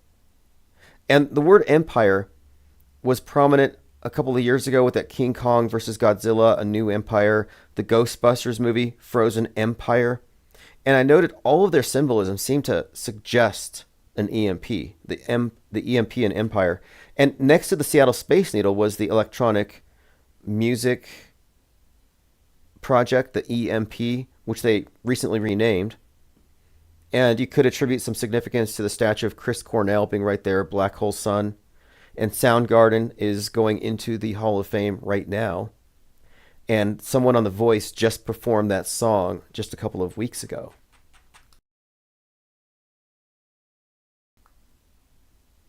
Okay, let's see. Ryler says I need a wrench. All right. And Michelle K, hello. Thank you for joining. Tim and Vic131 says, check out the YouTube channel Calcified Lies and check out the video Oz Pearlman. Yeah, Calcified Lies is doing some fantastic work, decoding what I call the metascript. Tim and Vic says 6/11 is a full moon. So the movie Final Destination has the Space Needle opening up and they're playing the song Creedence Clearwater, Bad Moon Rising. Well, the scene takes place in 1968. The song came out in 69. So I thought, why would they have this song, Bad Moon Rising? What's the significance of it? And then they played Johnny Cash's Ring of Fire, which made me think of Black Hole Sun, but Ring of Fire. There's some kind of repeated theme here. And with the music, kind of reiterating it. But Bad Moon Rising, then I find out, yeah, 6/11 is a full moon.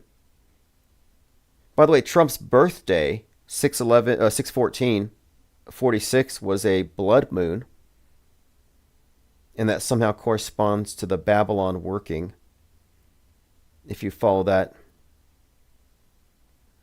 Penguinati Auto Hoaxer says, Freeman Fly might have been Art Bell's son by the looks of him. No, Art Bell does have a son. He and I think one of his business partners were trying to do some kind of reboot and emailed me when I was doing Dark Matter.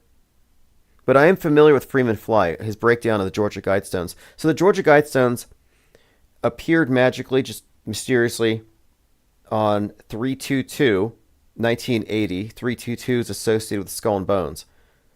42 years later, on 7/6/2022, they blew up. And that was George Bush's 76th birthday. So 7/6/7/6, multiply it, you get 42. 42 years later, there's some interesting numbers there. And then you get into the weight of the Georgia Guidestones. Each block, 42 tons. Hey, what's up, caller? Hey. Or 42,000 pounds. Hey, is this Pete Trippa? I got through.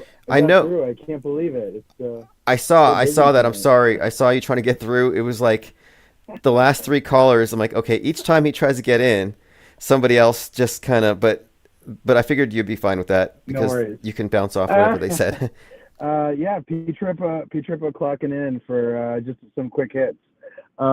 Look, I am so impatient when I'm listening to really kind of the day-to-day reports and also kind of the callers too, but it's no fault of anyone's own. I'm only calling because I want to add value to our research. There's some people that are contributing on our other social media apps. There's a bunch of them. I'm not going to name it because some of them are they're old or new. I don't know what's going on. So I don't want to step on anyone's toes there. But, there's also some work that I'm doing too. And it's, one of the things I've called in about is communication. This predictive programming, any kind of numerology or any kind of other analysis of when something happened or who it happened to and what their name means and all this stuff. To me, I'm not poo-pooing, by the way. This is actually really good analysis. But I always try to look for the big domino. And what I mean by that is once the big domino falls, it essentially wipes away all, or makes obsolete all other dominoes in the puzzle, so to speak. So I think what really makes me impatient about all this is it's not predictive programming. Maybe it is. But here, I'll make a suggestion, or one of my speculations, or one of my theories, is that it's instructive. And what I mean by that is it's more along the lines of instructive programming, or just instructions.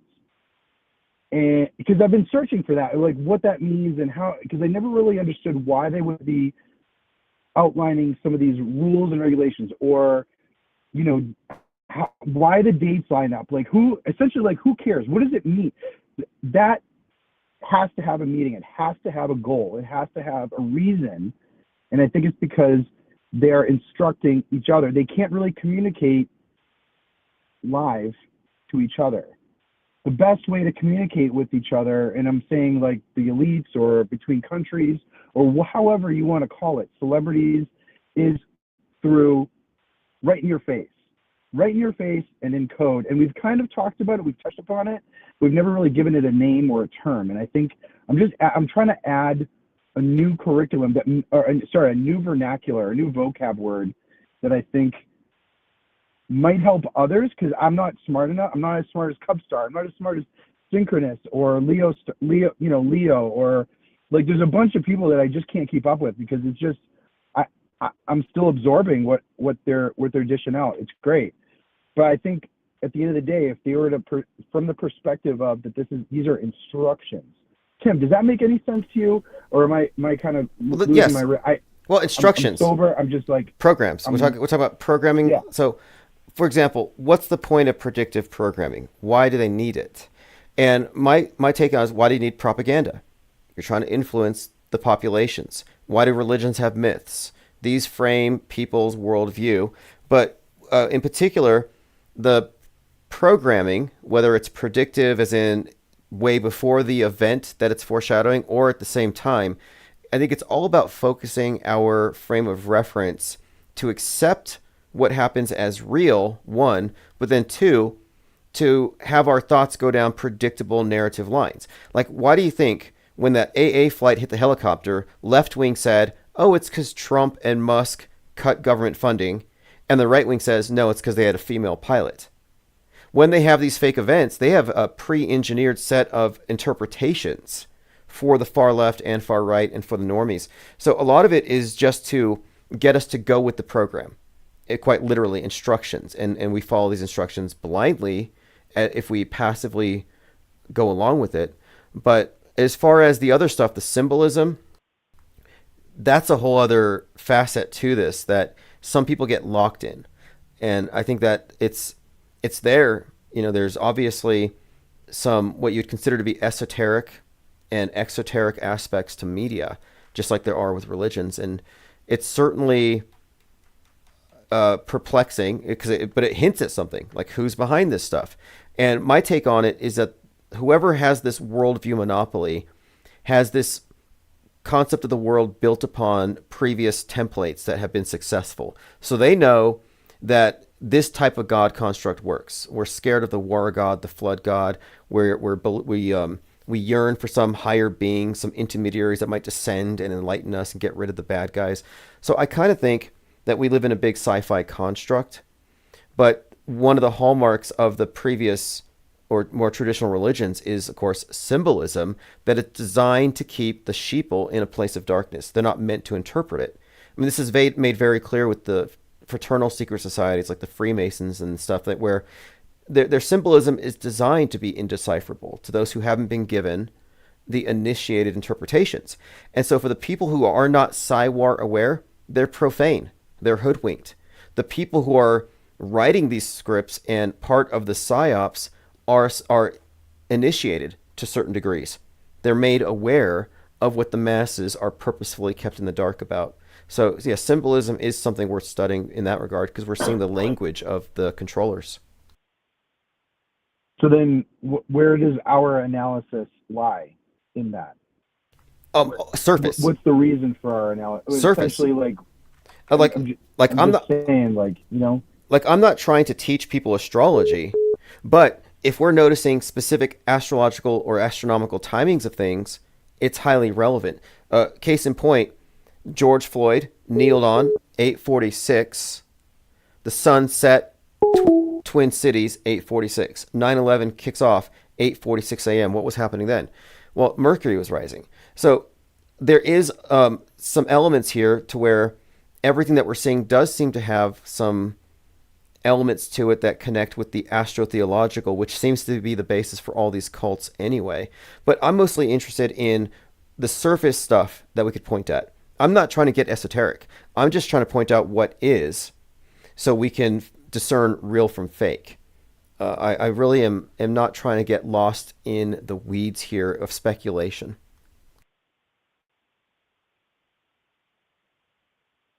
Right, and I agree with you, because that's actually kind of why I called, is the speculation. You're right, like it does kind of throw me off a little bit. So I try to live a little bit more of the practical nature of things, and so it's hard for me to either understand what's going on, because it is in essence some form of ritual or esoteric meaning behind it. Maybe it's, there's more to it than that, but in the other sense, there is a practical essence of it. Like I essentially, like, our money or our taxes or whatever is affected in some way because of the decisions that they're making, that people are making. And it's, at the end of the day, it's like, how are you, like, what are we really doing to, like, I mean, I don't want to say anything. I just, like, I guess the analysis is entertaining. Well, it depends. Wait, but here's the thing here. But I'm kind of okay. like disappointed, and I guess I'm left flat. Well, because we don't have all the answers. I understand there could be some frustration there, but we're uncovering we have known unknowns. We know there are things we don't know, but we are more or less moving in the direction to figuring out these certain things. But when I look at the bigger picture here, clearly we're looking at the transition into a new age. So when I say metascript, it's not like they just started writing history like in the 1940s or 50s or something, or after World War II, but I'm thinking it's a continuation of a process of worldview monopoly by a power elite, and the media is just the most recent iteration of this structure. And when you look at the underpinnings, let's just say their culture, their religion, the symbolism, what does it point to? Look at the Templar, Knights Templars, the OTO, the Masonic stuff. If you look at all the symbolism where it points to, what does that group really stand for? And as a former cultist, like, I mean, I joined a Golden Dawn offshoot called the Abbey of Thelema, the Hermetic Order of the Golden Dawn. And it was taught to me, or told to me, that their whole point is that mankind is collectively being initiated and brought into a new age. And the new age would see the destruction of the patriarchal crucified God and a merging of the god and goddess into this androgynous new god for the new age, disconnected from the past. So I was told that this group had this concept of the world is in a place of darkness and it's being brought into this light, and a new god is being installed, and it ties in to the age of Aquarius. This was long before I started looking at news. So now I'm trying to figure out what it seems to me that the ones that we call the news benders, the ones giving us the worldview, Nasatology, the space program, they all share this faith. That is pretty much their blueprint. So what is the difference between a metascript that writes our daily news and shapes our decades and our centuries, and this astrological script where these initiates believe that they have to move mankind into a totally new paradigm? So I kind of think we're witnessing the exoteric, the outside version of their real mission.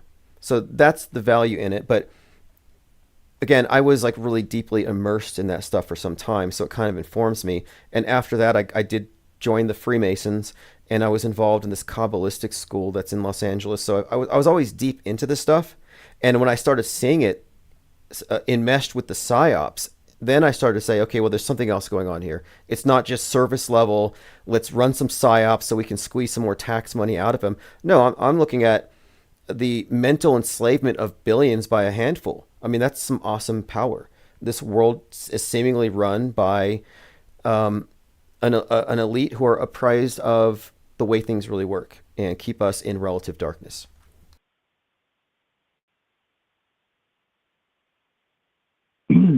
Not, that's a good answer. I'm going to have to continue to absorb it as time goes on because, yeah.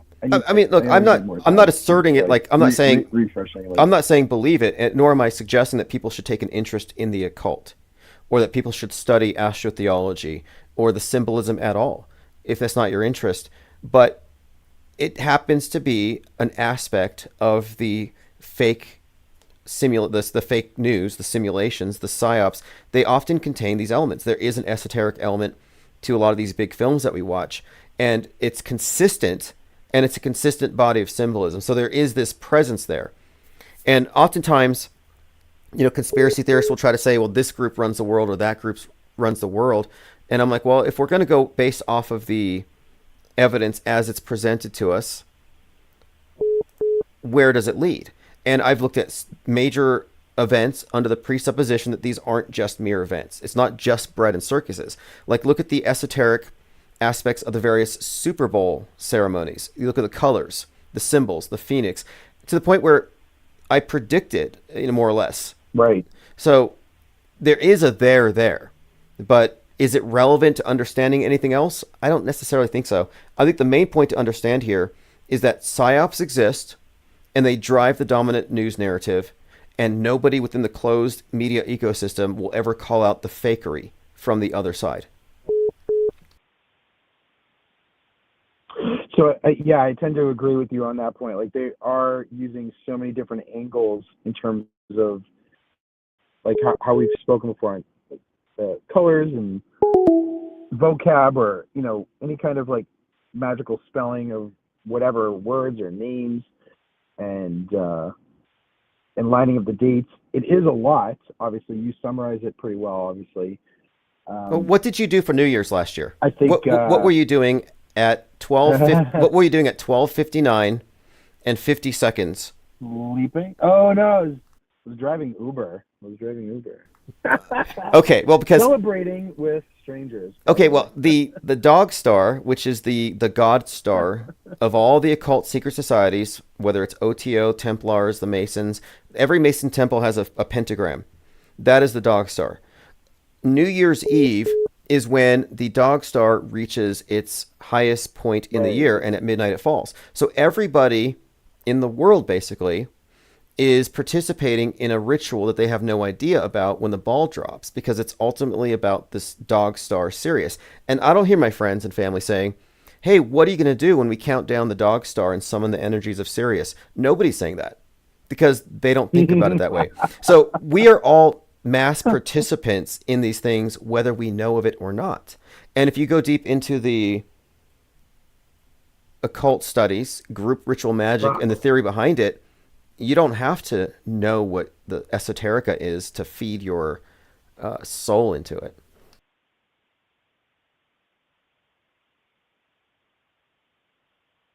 But I don't know. I mean, like I said. Well, I'll let other callers call in. I need to work on obviously my description of everything. But yeah. I appreciate you, Tim, and until the next caller, I think. Okay, thank you for the call. Time to hear some new voices. So. All right, appreciate it. So as far as that goes, so we're talking about psychological operations, hoaxes, fake events, driving the course of history. And I've at times entertained the idea that a lot of the stuff that truthers focus on could be misinformation. And it may as well be if people haven't figured out fakery in itself. Like when 9/11 happened, there were some truthers who said this was a satanic ritual and they're harvesting all these. And I cannot find any books that describe murdering people for magical powers. Like that's not really a thing outside of the imagination of a lot of truthers. Sacrifice doesn't mean that in how it's used in the religious sense or in the sense of rituals, which is again misinformation. But a lot of people's assessment is driven by like satanic panic also. It would be an oversimplification to call the elite satanic. Okay, got another caller. Go ahead. And thank you, Frank Murr, for the box of wrenches. Hey, what's up, caller? Hey, Tim, it's Leo Pirate. Can you hear me? Hey, what's up, Leo Pirate? Hey, awesome. Yeah, so I just wanted to call in to give everyone who's watching and you a great tool on Wikipedia. If you search by a date, like if you just type in a day, like June 11th, September 11th, whatever, you can see all of the historically significant events that occurred on that date, as well as famous birthdays and death days on that. And just from doing a cursory glance at some of that, I found some fascinating stuff about the birth dates of certain actors, which we've talked quite a bit about. But when looking at September 11th, you had already mentioned, as well as on my website as well, William Luther Pierce, the author of the Turner Diaries. He published it under a pseudonym. He was born on September 11th, 1933. But did you know that Dylan Klebold, one of the Columbine shooters, was also born on September 11th? Yeah, isn't it interesting what you see here is those calling cards. Like, I think it's ridiculous. But then, like Dennis Hopper. Okay, so like Dennis Hopper plays a Trump-esque character, King Koopa, and his death day is JFK's birthday. There's a consistency here that you would expect if these are characters, historic personages. So they're already prepackaged. This is the role you're going to play. This is your backstory. And this is basic spycraft. You know, when you talk about spies, what are you talking about? You're talking about somebody who is given a fake name, fake backstory, and they're inserted into the timeline, and they blend in with society and influence things. And in a very similar way, the world stage actors, crisis actors, or more significant characters like a Musk or a Trump, in, I think, much the same way, I think their entire role is essentially given to them in advance, and these dates are predetermined in that sense. Yeah, and I've actually had the greatest success explaining the concept of the world stage to my friends who are artists and those who play Dungeons and Dragons, or those who are really into narrative creation, like character creation. And when you create a character for an RPG or a story, you think about everything about their background, their birth date, right? Like, and when you start to see that, when we talk about the world stage, we're not talking about everyday people, right? It's not like your birthday or my birthday or the birthday of our friends and family that has significance, because we're not in the club, we're not on the world stage. But when you have these political actors, especially William Luther Pierce and Dylan Klebold, like in Columbine, whose life role is to serve a political purpose, that is essentially a manufactured or crafted character for the world stage, the augmented reality game that's playing out. And I'm not sure, was it P. Trippa who had just called in? Was that him? Yes. Yeah, I think he was asking, like, what's the point of even studying all of this? For me, like, I'm Christian, and, Jesus said to be wise as serpents and harmless as doves. And I study all the world religions, and this, no doubt, is certainly a religion. The false history, these staged events, the mythos, as you've called it, it's an invisible religion that people can't even name or even put their finger on, right? It's just, to them, it's real. It's not a religion. It's just reality, right? Like, obviously, the Columbine shooting was real. Obviously, the Oklahoma City bombing was real.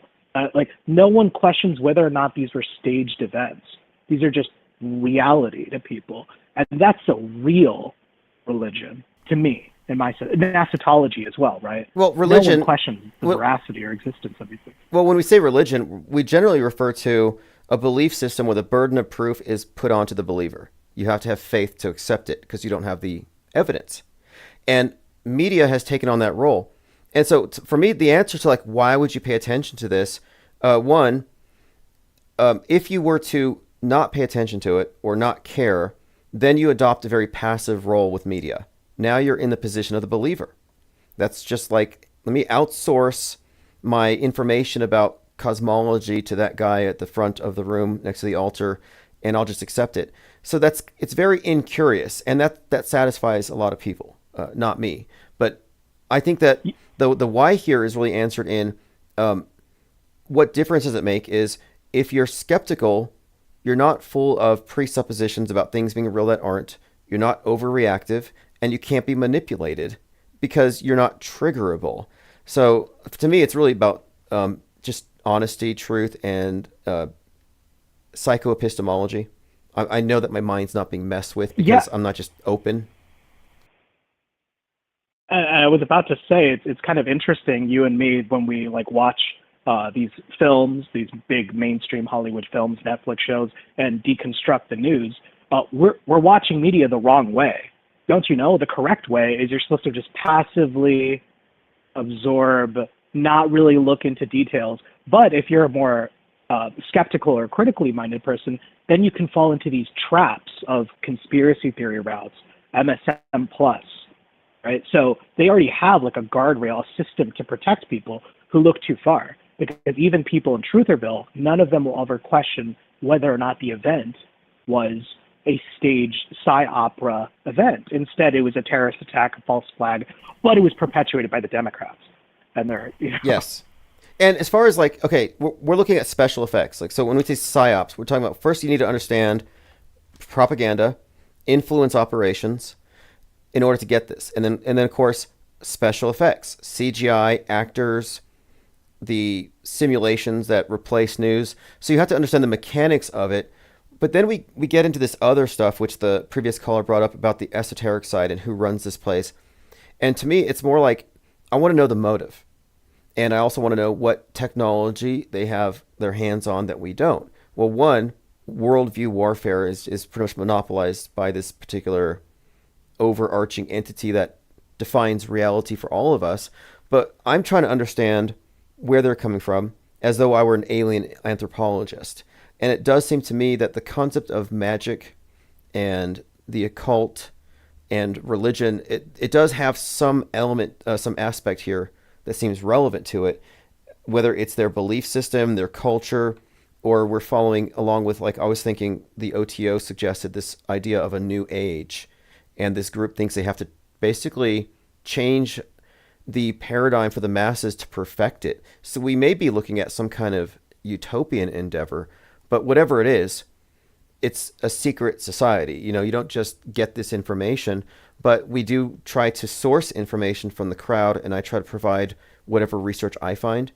And from what I can tell, it does seem to me that referring to the elite as Satanists is way too reductive. And I don't even know if there's Absolutely. So it's like that's a limiting definition. So we need to look deeper. And that's just kind of where I'm at right now. After doing research into Anton LaVey and Michael Aquino and stuff, I absolutely understand that perspective, because what it is Satanism in and of itself is almost a caricature, a mockery. But the biblical Satan is actually not at all portrayed as it is. You know, the cartoon red demon with the pitchfork. That's not at all. In fact, he was the highest anointed cherubim. He was subtle, always very deceptive and subtle in his practices. It wasn't baby eating, crazy rituals that are often ceremonial and performative by these offshoot things. LaVey himself even said it's just to make Christians mad. And it's amazing how easily so-called Christians are duped by things like Pizzagate and such. Like, the same people, that's what always shocks me, Tim, is the people who are so critical, in air quotes, of the media, will immediately accept the media if it throws them a bone, a story that they accept or believe. And I'm like, no, like the entire system in and of itself. And a lot of people scoff at me when I say this, but I'm being serious. I'm not religious. I'm Christian. I totally have evaluated and accepted the idea that the Bible is just a bunch of Middle Eastern fairy tales. Totally possible. But I'm saying what's contained within it are fascinating parallels. And the story of Elijah and the prophets of Baal is analogous to the world stage system. At that time, there were these false prophets who actually claimed to be serving God and ran all of Israel or Samaria. And it took someone outside of the system named Elijah to come in and expose. And I think you already know that Baal means Lord. So all the people of Samaria were worshiping the Lord. And I have nothing against the word Lord. I'm not like, obsessed with word etymology. Obelisk. You know the etymology of obelisk? Right. That's also tied to that. But no, do tell me. I don't know the exact etymology of the word obelisk. Obelisk contains Bel. It's shaft of Bel, the Lord. So that's why I've been pointing out the significance of the rocket in all these NASA launches and SpaceX. I'm saying, no, you can look at that esoterically as a rocket, but in reality, even though they're faking space, it's not just some silly sci-fi prop. It's a new iteration of an ancient symbol. It's the symbol of their lord, the earth god, Lord Baal, Osiris, various ways of referencing the same deity. Saturn, the Saturn V mission.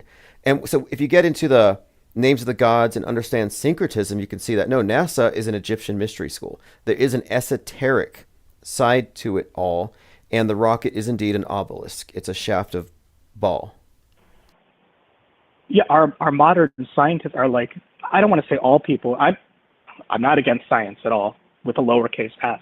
I'm against scientism and the priests of science that are the most popular. Your Michio Kaku's, your Stephen Hawking's and such. They're instruments, if you will. They're priests of science. They're like the priests of Baal. And heliocentrism is like a form of sun worship, right? It's the ultimate form of sun worship. The sun provides the earth just the right amount of heat because of the perfect distance the earth is from the sun. Any closer would have been burned up. Any farther would have frozen in the infinite abyss of space. The sun provides us with light for photosynthesis and warmth and verdure for plants to grow forth. It is a creator-destroyer subconscious form of sun worship. But heliocentrism that's not a religion. That's just science. That's just reality, right? And that's the thought experiment I always try to bring people back to. When we look at past world religions of the Assyrians, Babylonians, Romans, they didn't think of it as symbolic. They don't They didn't have hindsight. So us, we look back at the Romans and go, wow, look at how superstitious they were, not recognizing that our own system of Elon Musk taking us to Mars is just as superstitious, if not even more ridiculous, but it's reinforced by the screen. Yeah, and Mars brought up as our destination, this utopian vision. And it's in where? It's in space, the new heaven. And I think that this is indeed a religious mission to perfect us to reach the age of Mars. And in the occult societies I referenced, the OTO, their guidebook is about transitioning us into the new age, but it's the age of Mars. They describe it as Horus, the Egyptian sun god, or the son of Osiris and Isis, but associated with Mars. So I've been pointing out for some time this hawk-headed god, Elon Musk's Falcon. No, the falcon-headed god, Falcon Hawk, and you got this red rocket called the Falcon going to Mars. But I've been saying that the esoteric interpretation is that we're not physically going to a place called Mars, but that we are transforming into Martians. And what are Martians? Martians would be people who are living in accordance with this new paradigm. And this new paradigm would be defined by likely this great reset version of things, the green world order, where it's environmentalism, sustainability, but that's the exoteric, that's the outside version of it. But anyway, Mars does seem to play a big role in the occult subtext. Yeah, wasn't it Elon's dad that said he named his son after that Werner von Braun book? I mean, it's really, these character archetypes that are made reinforces the great stage play that's in the sky, like as above, so below. And I think I've even talked to you before about how we have earthly constellations in our city planning, in our buildings. And of course we have constellations above, which have been syncretized or misrepresented to tell a different story. And I can't tell you how many times I've been told that, you worship the sun, Jesus, don't you know, December 25th. And after a while, I just realized that these low information disbelief, you mentioned that earlier, it's really low information disbelief. You don't need to accept the Bible. I'm not talking to you personally, I'm talking to the audience really. You don't need to accept what's in the Bible, but you need to admit that what you're talking about is not Christianity. It's syncretized world stage Christianity, and it's being used, just one avenue, one vector of many different pressure points to push this new Aquarian age, or the age of Mars, if you will. There's so many different names. Look, I think it's fait accompli. I don't think it's going to be stopped. I don't think there's a group of true Christians who are going to stop the bad guys. No, I think that this new paradigm shift is going to happen. I think it's already happening. I don't think there's any stopping it. I think it's more or less the establishment just updating its outer trappings. But I think resistance is futile, and there is no way to even organize any resistance when the people are in a place of darkness. They can't. It's incontestable. The power that runs this place, the monopoly, there's no way to... I was going to say, you may not want to hear this, but do you know who else said that? He said, on the Sermon on the Mount, resist not evil, right? Bless those who curse you, right? The stuff, the Jesus that no one hears about. So we got the America Jesus that wants us to, nuke Palestine and stuff like that. There are many different Jesuses, and they're all prophesied in the scripture. But, funny that you mentioned that. I am not a doomsday preacher. I'm not a Jehovah's Witness. I'm not talking about Armageddon, oh my God. I don't believe in any of those God constructs. But Christ did talk about a time of trouble, and that's only for those who truly follow him. The rest of the world is going to be totally fine. I hope you know that in AD 70, when the temple was destroyed by the Romans, the rest of Rome was totally fine. Everyone was it was a normal day. In fact, Christ, when he was crucified, it was a normal day. Tacitus wrote about it we have this governor in Judea, Pilate, and so and also the Josephus. All the non-Christian historians wrote about that day like it was no big deal. So basically, I'm not a doomsday preacher. In fact, not I say the opposite. It's going to be amazing. I'm not a doomsdayer either. I think that just like you use, I think a doomsday scenario puts people in a limited frame of reference with time, makes them controllable, makes everything urgent, and it leaves them in a place of they're in an information deficit and they're waiting for the special interpretation of the doomsayer. And look how many times they push back climate doom. How many times they used to consistently say, "Oh, a comet's going to hit us, an asteroid's going to hit us." World War III is next week, Civil War maybe the week after that, never ending. And I don't think it ever ends. And that's one of the big tricks here, is always teasing the end, but then pushing it forward. So no, the perpetual doomsday scenario, it's part of the program. So that's why I'm not really worried about things going kinetic or the world ending. No, it doesn't end except maybe on an individual basis. Well, yeah, and that's the point I was just trying to make, is that it's certainly that all the stuff you see about these so-called evangelical preachers talking about Armageddon and all that stuff, it's from a symbolic book, Revelation. And I know Diana South thinks the Bible isn't written for us. I totally disagree with the preterist view, but I just want you to know that, like, the doomsday end time stuff, that's not, at least that's not the interpretation that Jesus himself gave at the Sermon on the Mount. It's clickbait. It's the point I'm clickbait. trying to. I mean, look, you try to offer somebody like a different. I mean, it's clickbait. You have to provide answers, and it's attractive for some people. Like, hey, you're going to get all your, like QAnon. QAnon has been waiting for the end, for the Great Awakening, for the curtains to raise up, and we all get the answers. And JFK comes out. This is a desire a lot of people have. They want it to end, so that they can just be right and get the answers. And I'm saying it's never ending. So good luck with that. Yeah, and the thing is, you don't even need to censor. I mean, I hope the scriptures that we kind of combine and call, for thousands of years, yes, they actually were censored. People were killed, burned at the stake. But nowadays, we live in Brave New World, where it doesn't matter that it's there. No one cares about it. And the few that do fall into QAnon, or like, they take one verse out of scripture and use that to define dropping bombs in other countries, or thinking that a WWE character having his ear bleeding is tied to epistles from the Apostle Paul in the first century. Total nonsense when you think about it for more than 5 seconds.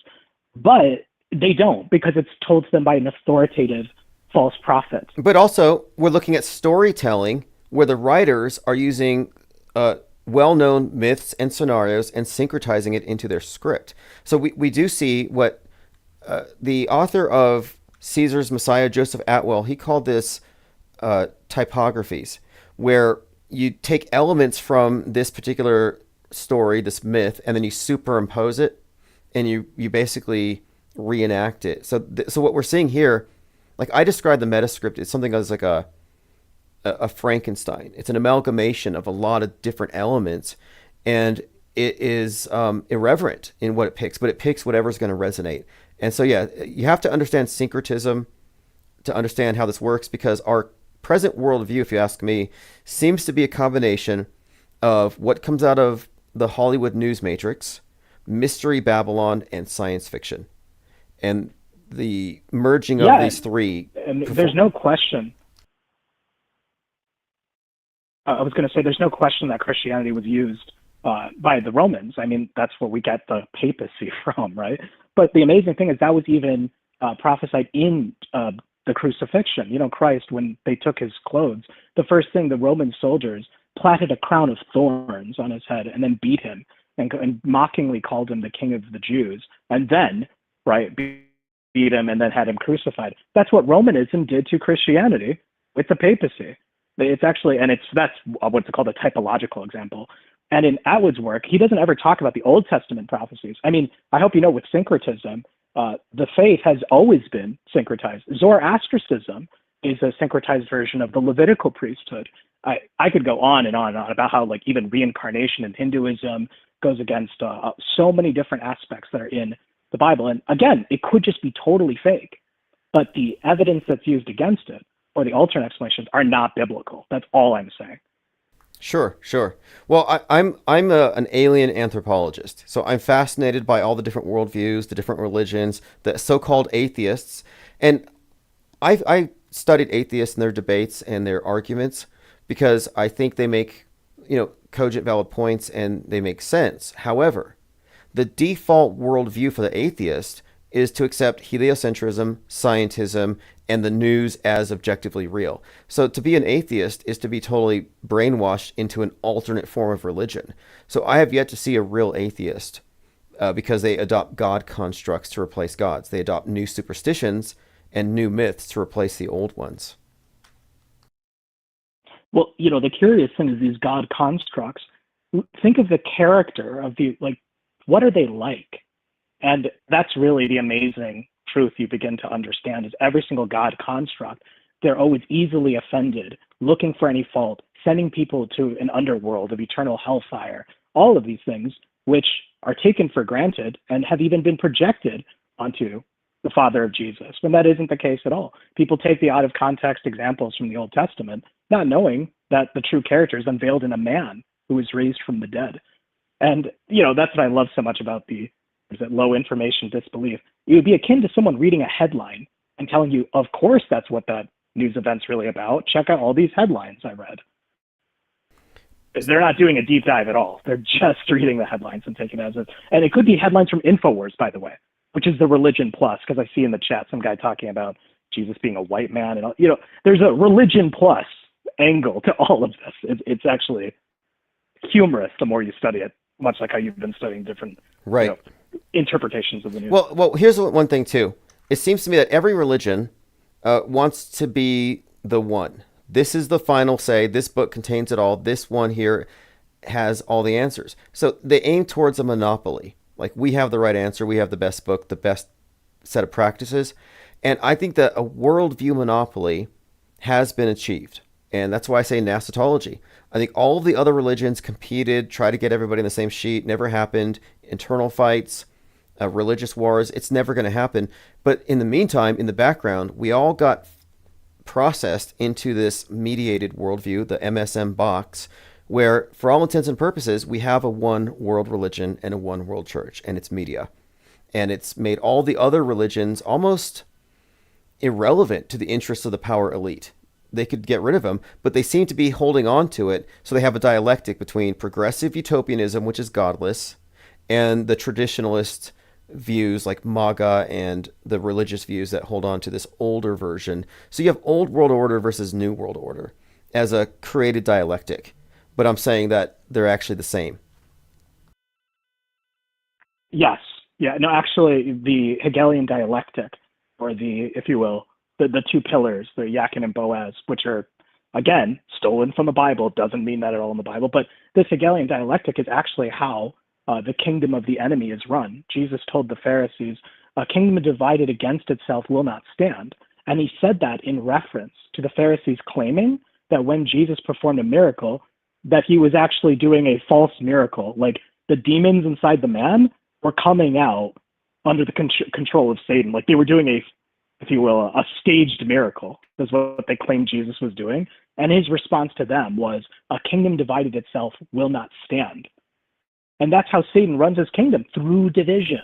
Well, that is how all of the world religions throughout history, empires. Yeah. Well, the Masonic Lodge has those two pillars that you're referring to. The two pillars, part of the, I guess, outer portico of King Solomon's temple, but Boaz and Jacob, these two poles, columns, one black, one white. And I think it also reflects on the floors, the black and white tiles, but the division, the central division. And I think that is the main facet of this thing. That's why I point out the political horseshoe is a model. And lately, a lot of people have been noticing that the reactionary far right is actually a woke right, just as much as the far left is, quote, woke. And by woke, we're referring to this idea that really originated in the 1930s about critical consciousness, where suddenly you know how the world really works. And now you have a different lens through which to interpret world events. So the left-wing woke is systemic racism. Right-wing woke is, Israel and globalism. So you can kind of see here, both of these are worldviews where you've been awakened to something that the normies don't care about. So you're radicalized, but it's designed this way. So the fringes both see themselves as awake, and they have to wake everybody else up. And that's part of the infrastructure, but it's this bifurcation where it's this division, and it's a perfect division. The schism they've created, where it creates a parallel. Yeah, and they both are always fighting against each other, and people who still take these staged events as real are caught in the crossfire, and they're still in the middle, ideologically speaking, not necessarily literally, but so it's in this system that perpetuates through mind war, and it's always in that way. Does it involve actual That's, yes, sometimes throughout history, but ultimately it's about narrative control that has people locked into a system where there's always an enemy that they can put a name to, like they can name a single group, and all those groups are always within the box, and it then always perpetuates. And regarding dialectics, something I noticed that was interesting: critical race theory versus critical Jew theory. Curiously, in the last few years, since 10/7, have you noticed that there was this big uptick, particularly on campuses, of far left liberal students saying free Palestine? They have that all, like, free Palestine. There's these big YouTubers named like Hassan and iDubbbz. There's like a big, actually, even in to make it more grounded with people, I'm not sure if anyone watches it, there's a big debate going on between these YouTubers. You may or may not have watched them. It's like iDubbbz versus H3H3. H3H3 is an Israel guy. iDubbbz and Hassan is more Palestine. And it's playing out en masse. And I have friends who don't know about the world stage still sending me stuff about their drama. And I can't tell them, like, it's scripted. It's like they are playing out on a smaller scale for a younger audience, a version of what we see on the larger scale with, like, Trump versus Obama. Well, did you see Greta? Greta is now, she's all free Palestine. That's her whole thing now. She's protesting free Palestine. And Andrew Tate's like, that was a pivot from climate change alarmism to free Palestine, but it's not. If you look at the political horseshoe and how the scapegoating works, the West, and by extension, Israel, the West, great Satan, little Satan, they are responsible for all of this: oppression, systemic oppression, racism, and climate change. These things are consistent to oppose. So if you're opposed to climate change, you got to be opposed to the West, and therefore you must be anti-racist. So these are ideological boxes that you just take one of these beliefs, and now you're on the side with a lot of these other beliefs and the people who believe in them. That's why I take the anti position. I don't want to take the anti position on one issue, and then suddenly I'm in a box with all these brainwashies. No thanks. You, like, inherit these other positions subconsciously without even knowing it, and then over time do it. But I bring that up because the far left are free Palestine, they're against Israel. The far right are literal neo-Nazis who are also against Israel. So I talked about this with you last year. I said I believe that there's going to be a controlled demolition of the far left and the far right. I don't know in these coming events who will be with who, but in the mind war aspect, the furthest poles, the far left and far right, both of them are against Israel. So someone who's still in the box, and they just don't want to, you know what I mean? They just want to go along to get along, right? They don't want to touch that issue because the most fanatical people on both sides are far leftists and far right people. Yeah, I recall. That are vehemently foaming at the mouth anti-Israel. I recall you bringing this up, and it's interesting timing-wise because the phrase woke right has been increasingly amplified. And the people who would fit that, the reactionary right, the ones who are aligned with the far left in this particular issue, they don't want that label, but it fits perfectly. And I'm wondering why don't they want that label? And now I'm starting to think it's because of what you're saying. Maybe there is some kind of contrived overlapping here. There's some kind of, you have the dialectic, the oppositions, but there is some kind of synthesis happening. And it seems to be happening now. So yeah, I think you might be onto something with that. So I'm interested to see how this plays out. But this political horseshoe model, it's not just a theoretical model. It's what they've implemented. It's a part of the system. I'm just of the view that if we do see some kind of 6/11 domestic terror attack, inverted 9/11, it's like what you talked about earlier, the base. It'll be from a far right-wing group because so much of the predictive programming suggests that. The Turner Diaries, Black Klansmen, Synchro Morpheus told me that Do the Right Thing even has a little bit of that. There's all Spike Lee. Well, look, let me, commenter Nikolai says, the far-right conservatives worship Israel on neo-Nazis, LOL. No, there's a difference here. So, for example, the far right would include people like Nick Fuentes. The far right would include people like Andrew Tate, for example. But the ones you call conservatives would be like Ben Shapiro or the more moderate ones. So you have the moderate ones are very much pro-Israel. Trump is pro-Israel. The reason why the far right are mad at Trump is because he's not anti-Israel. Nick Fuentes broke up with Trump over that.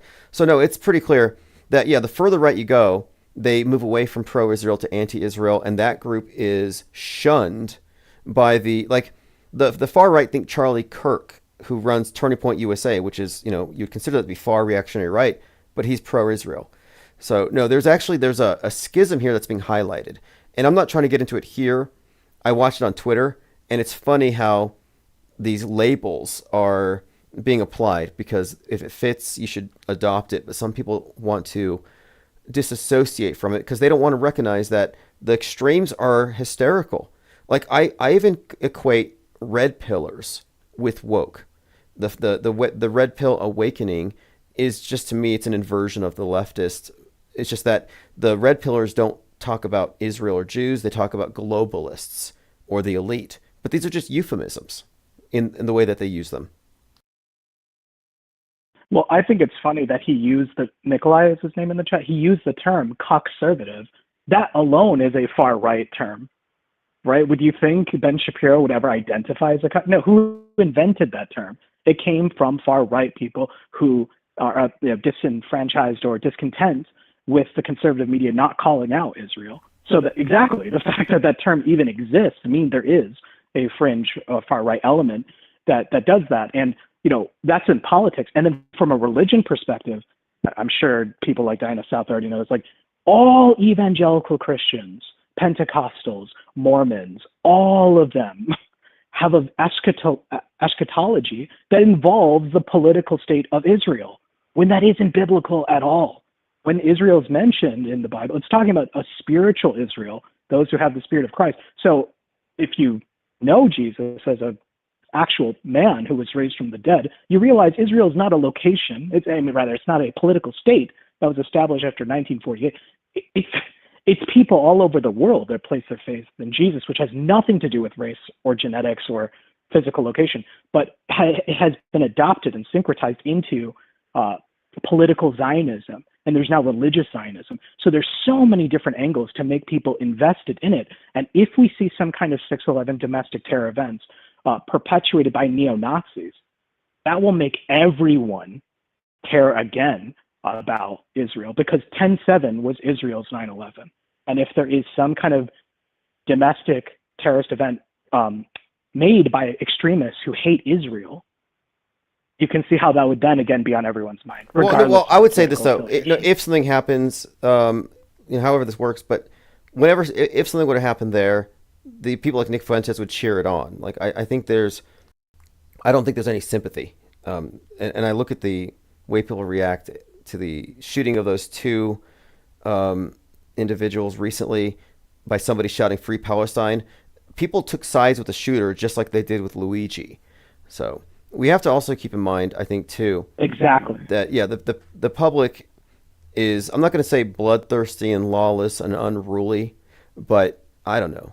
I look at their sentiments and I'm like, well, maybe the power elite have a point here.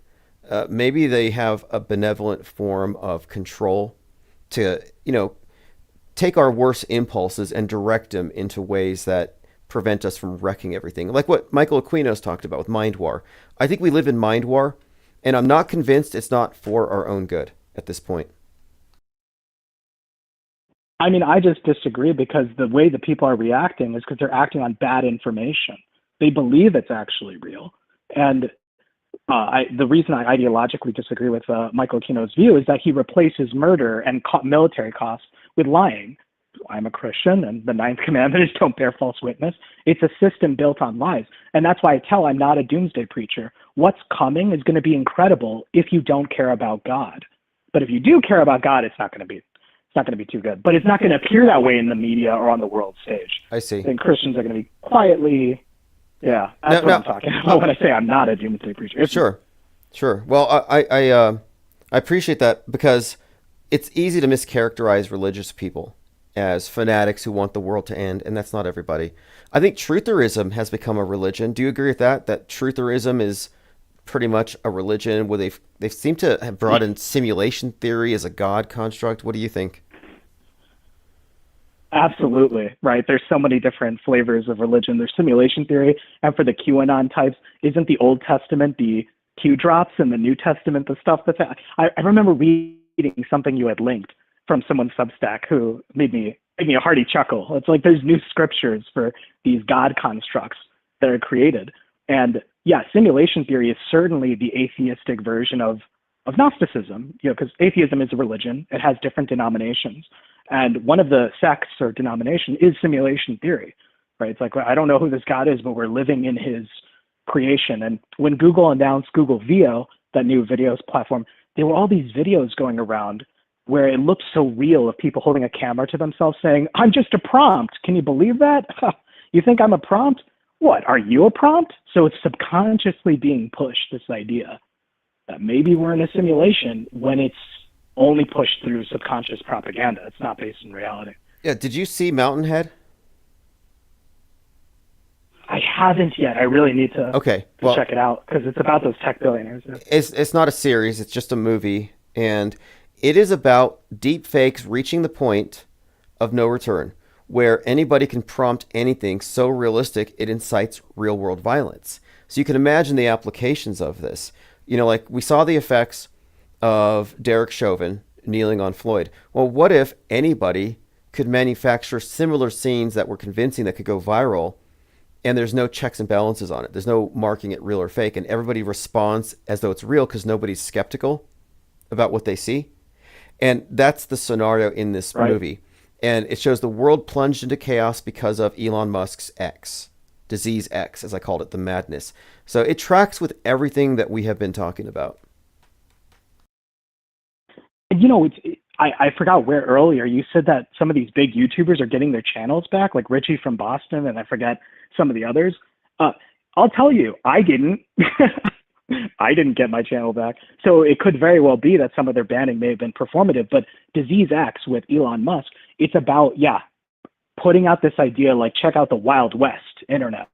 Whoa, isn't that crazy? And then it will lead to some kind of event where people need to go, we need to reevaluate the internet. Look at all this AI fakery that's causing people to go crazy and do all these crazy things. An uncensored, anonymous internet is dangerous. And people and websites of their own accord will follow with whatever is proposed. Hey, Penguinati Auto Hoaxer says 10 Commandments isn't Christian. It's Old Testament covenant with Moses era Israelites. What's your take on that? I'll say what Jesus said when someone asked him, he says, what is the greatest commandment of all? And Jesus said, the first commandment is to love God with all your heart and all your soul and all your mind, and love your neighbor as yourself is the second commandment. You notice those are positive statements. The 10 commandments are all these negative statements. Don't worship other gods. Don't worship idols. Don't. What Jesus did is he affirmed them in those 2 commandments. The first 4 have to do with loving God with all your heart and all your soul and all your mind. And the last 6 are about loving your neighbor as yourself. The 10 commandments were written by the finger of God, if you actually believe the record. All the scriptures, they were written by men. They were moved by the Spirit of God, but they were written by men. The 10 commandments is the only thing literally written by the finger of God. And you know what I mean? It hasn't changed. It's not going away. But the difference is, it's not easy to keep the 10 commandments. It's not hard. It's actually impossible. And only one human being did it. And his spirit can dwell in people and have your life trend towards manifesting the positive aspects of that, loving God and loving your neighbor. See, I appreciate all this information and stuff, but personally, like I still, maybe in the last 2 years, like I think I've abandoned God 100%. Like I don't believe in God as like a singular entity. I'm open to understanding what this place is, but I've completely dispensed with the idea. Neither do I. I want you to know, neither do I.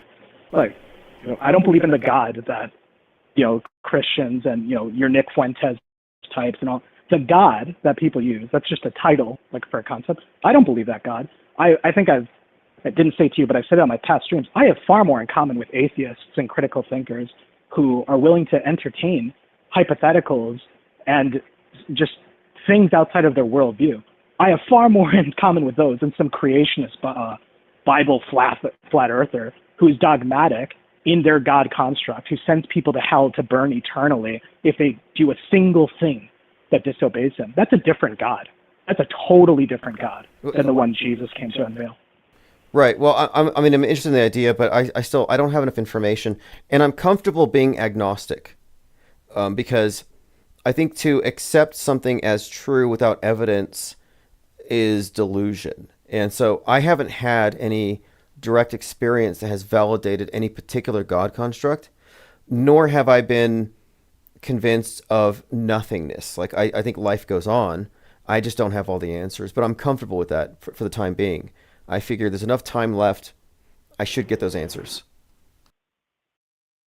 Yeah, sure. And I'm not here to proselytize. I just think that, for everyone who's watching, there's great value in knowing just how the Bible is being abused and twisted and syncretized, because that's one form of mind war inoculation. If you see, like, Trump getting his ear pierced at 6:11 p.m., wow, that's the full armor of God. In Leviticus 8, chapter 8, Aaron, the first high priest, they took the blood of a bull and put it on his right earlobe in Leviticus chapter 8. And I saw people also comparing that to Trump being an anointed high priest. Like, that kind of stuff, if you know what the Bible actually says, you'll never fall for these syncretized fake miracles. No, but the point of the story with even Trump, if you don't believe it, but you don't need to believe it. The point of the story with Trump, though, was deliberately to associate it with the armor of God, as they did. So, like, when they're syncretizing it, they're doing it as writers. They're not trying to specifically diss the Bible or alter it to lead people away from the Bible. No, they're using these various scenes from contemporary mythology and biblical lore and attaching it to real-time events. Just like Trump has been syncretized with Caesar, with Julius Caesar getting killed in the park, Caesar Catalina, various ways of attributing other aspects to these world stage characters involved, and they're just basically they're farming from all these different areas. Right. So if you know about world stage syncretism, you can discount 7:13, 6:11. Right. You know how I discounted it? Ephesians 6:12. The very next verse, you can read that Paul is not talking anything about protection of armor or physical bullets or arrows or any swords. He's talking about a spiritual warfare that is provided by those who place their faith in Christ. But look, so it actually has nothing to do with bullets. But it does in this context. Like Revelation 9:11. Obviously, when it was written, it had nothing to do with Manhattan. But the way it has been written into the story, Revelation 9:11 and Ground Zero does have a great deal of significance to the bigger story as it attaches to other threads. And just as the inverse, 119, would seemingly correlate with Genesis 11:9. And another point too, if you look at, let's just say, like Masonic lore, they're consistently referencing symbolic verses, like or psalms, like Psalm 133 is the psalm they leave the Bible open to. So these numbers, like, they have special significance to the writers. And these are callbacks. These are cultural references. Absolutely. So, like, this is an entirely different discussion than biblical studies, but we're just talking about the cultural artifacts that they're drawing from and attaching to the modern story. Sure, and I would remind everyone here that, the verses, that was added thousands of years after these documents were composed. Like the original papyrus scrolls or the lambskin scrolls didn't have verses. Right, they were added so many later, and even the King James Bible, the KJV 1611, the authorized King James, came out on 1611, right, 611, and that's a version that has the Apocrypha as well. But again, I don't worship the Bible. I worship the God who worked through the men who composed Homer, an early version that was translated to English. Yeah. The Odyssey. We can see examples of the space. Okay, 2001: Space Odyssey. It draws from the Homeric epics. Then we have the recent story we talked about with the Calypso capsule, right out of the Odyssey. And then we have the emergence of the Poseidon weapon from Russia. So we can see various Greek myths and stories and epics being superimposed into the news cycles as well. So what we can say is that we have some of the greatest writers in the world tasked with writing our history, which is performed in front of us, accepted as real, and it becomes our collective backdrop. So our history is being manufactured by some of the best writers, and I guess what we can say is that they are expertly weaving together many different threads, traditions, cultures, and religious paradigms, and just syncretizing it together, merging it with science fiction. And so we're living in what I consider to be a manufactured timeline. Yeah. In Mind War.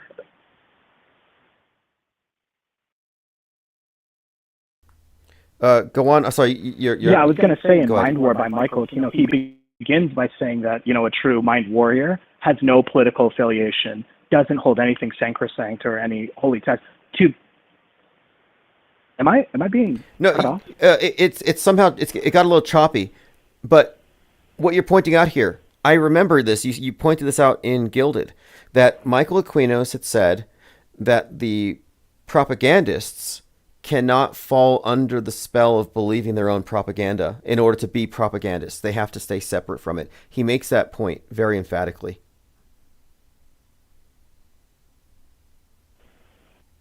Yeah, right. So that's why I don't think metascriptors are conservative, Republican, or whether when they use these myths from ancient Greek mythology and stuff like that, they obviously don't believe it. And in like manner, they also don't believe the Bible. My point of contention is, whereas the stories of Homer are these, grandiose stories, Ephesians 6:11 is a letter written by Paul. Like, the Bible itself is composed of dozens of different writers. Genesis to Revelation is over 1,500 years worth of different texts. When you flip between those 60-plus books, you flip a page, and it's like 100 years have passed from different men in different time periods, in different languages, too, all referring to this common theme of God and his Son. And even in the Old Testament. Yes, in the Old Testament, God has a son. People don't know about that. But it's amazing, and that's my point of contention, is that when you mention Abaddon, right, Revelation 9:11, it's also called Apollyon, right, and he opens the bottomless pit. That's a symbolic vision given to John that in the very first verse says it's a symbolic vision, right, signified by signs and symbols. They use the word. So when our metascriptors use that for things that literally occur. Yes. Apollyon, Abaddon, and the Destroyer. And then you can attach these, though. When you look at the bigger story, we can see how that particular verse, Revelation 9:11, and Abaddon, the Abyss, how it connects 9/11 to the Titanic, to the scripting in James Cameron's Terminator 2 and his Titanic, and then his documentary Ghosts in the Abyss. But then we can also connect this to Terminator 2, Arnold Schwarzenegger, and his role in the movie Collateral Damage, which had billboards overlooking Ground Zero, putting his face, the Destroyer, the Terminator, which is another appendage. You could attach Terminator or Exterminator to Apollyon. So you have the Terminator or Apollyon overlooking Ground Zero, overlooking 9/11. So what they've done is they have skillfully woven together these examples of, not just the movies and the visuals, but biblical verses. They've made it biblical for literary impact, is what I think here. Yeah. And when the QAnon types say things are going to get biblical, they're right, but not in the real way. They're right in the metascriptor way. Things are about to get biblical. Yeah, if you don't know Christ. If you don't know Christ, if you don't know God, absolutely. All that stuff is biblical. And I love JL, what he does. I think I've told it to him to his face. His interpretations are how the metascriptors use the Bible. It's not the true interpretation. Well, this is why Revelation's a vision. A beast is never a man. So my commentary is always from the off-world stage perspective. If I'm an alien anthropologist, I want to know, what is this demographic conditioned to believe? What does this group believe?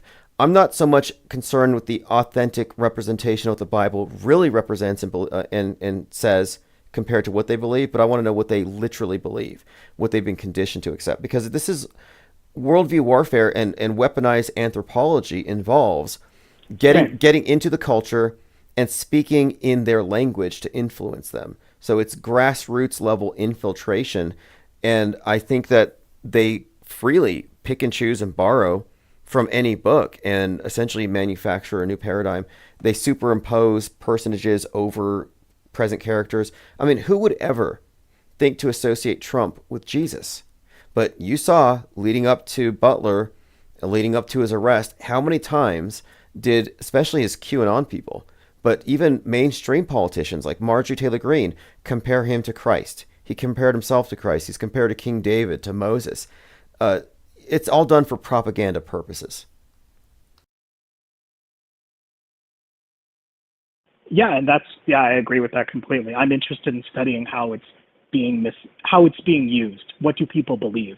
Same exact thing. All I'm saying is if you study what it really says, it's another way to just kind of observe. You don't need to. And actually, that's probably why I'm in the think tank, is to tell people why. For example, there's a lot of Antichrist programming around Trump with people like Donnie Darkened, or his new name is Donnie Discerned, where he's playing both sides, a Trump advocate, but then on his other account is also claiming Trump's the Antichrist, doing the kind of predictive programming stuff we do in the think tank. That's, again, not biblical. Like, the Antichrist is not a person, it's not an individual. Even John talks about many Antichrists, it being a spirit. But how many times in your lifetime alone was Obama the Antichrist, Hillary Clinton's the Antichrist, and now there's some people who think Trump is the Antichrist? It's not. Okay, what do you think of this? You'll never fall for that kind of stuff. In Dante's Inferno, when Dante is led down to the bottom of hell, the bottom is frozen, and Satan is there, and he keeps this lake frozen by flapping his wings. And in his mouth, he is chewing Judas Iscariot and the betrayers of Julius Caesar, like Brutus and others. So Satan is basically chewing eternally the betrayer of Christ and the betrayer of Julius Caesar. Why would Dante allegory put those two together, Jesus and Caesar, and make them central, like in the story? Because he was a metascriptor. He was a metascriptor of his age. That's why, Dante's Inferno, it's a fan fiction. He mentions his favorite poets in it as well.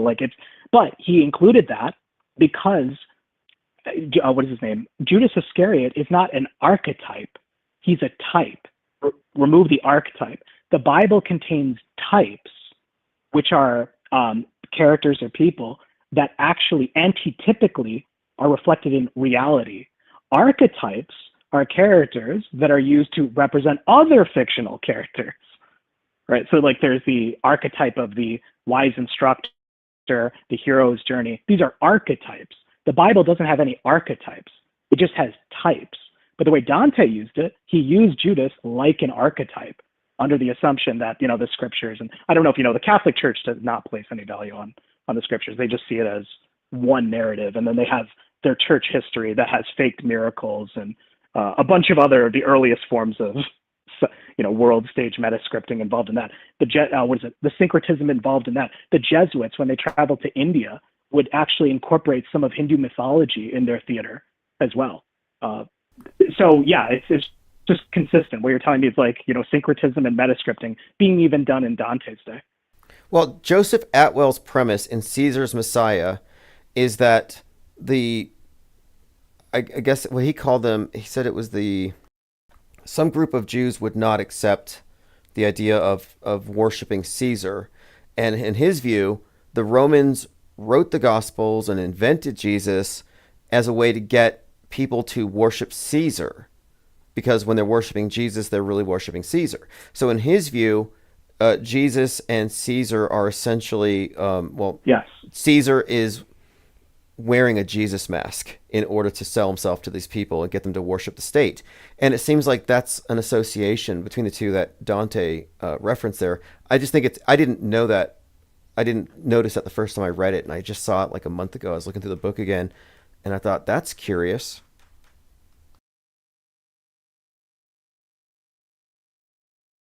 Well, yeah, don't we see that happening now with these birth dates and things? You can retroactively create history, change dates, change what was it, Napoleon? Yeah, we talked about Napoleon actually played out the role of the sun god. I don't necessarily think that means he wasn't a real person, who never existed existed at all and didn't actually kill people in battle. But the way history recognized him are the agreed upon lies that if someone studies Napoleon Bonaparte later, they subconsciously are absorbing this Apollo myth in the way he did his, sort of contests, or the way he moved about France. That's kind of what I'm getting at. So Napoleon himself was a real man, but the way history recorded him is fictional. And that is one form of metascripting. It doesn't always have to be based off of something fictional. And I argue that's basically what's happening to the record of Jesus, because the idea that Christ was I think Marcus Aurelius also talked about this, that the Gospels were some form of propaganda to be used to uplift the Roman emperor. That's absurd, because you know how much in the Gospels the Roman Empire is called upon as the most evil thing ever. The Roman soldiers beat Jesus to death. Well, I witnessed. That's why it doesn't. In the last. It only syncretizes if you ignore everything else. So. In the last 7 years, though, have we not seen the syncretism of Jesus with JFK and Donald Trump? And have we not seen a sizable portion of the MAGA crowd literally taking Trump to be a servant, a direct, I guess, agent of God? Like, he works for God, and he's been deified. And there are a lot of people who believe that JFK is the second coming of Christ and he's still alive. So, like, I witnessed real time a religion being manufactured and a Christ being reintroduced, but being superimposed over Trump, where people are now worshiping government and worshiping Donald Trump, thinking that he is essentially Jesus, or doing the work of Jesus. So I think it's very easy to get people to worship anything. I think it's easy. And the power elite are experts at turning people into idolaters, and they give them idols.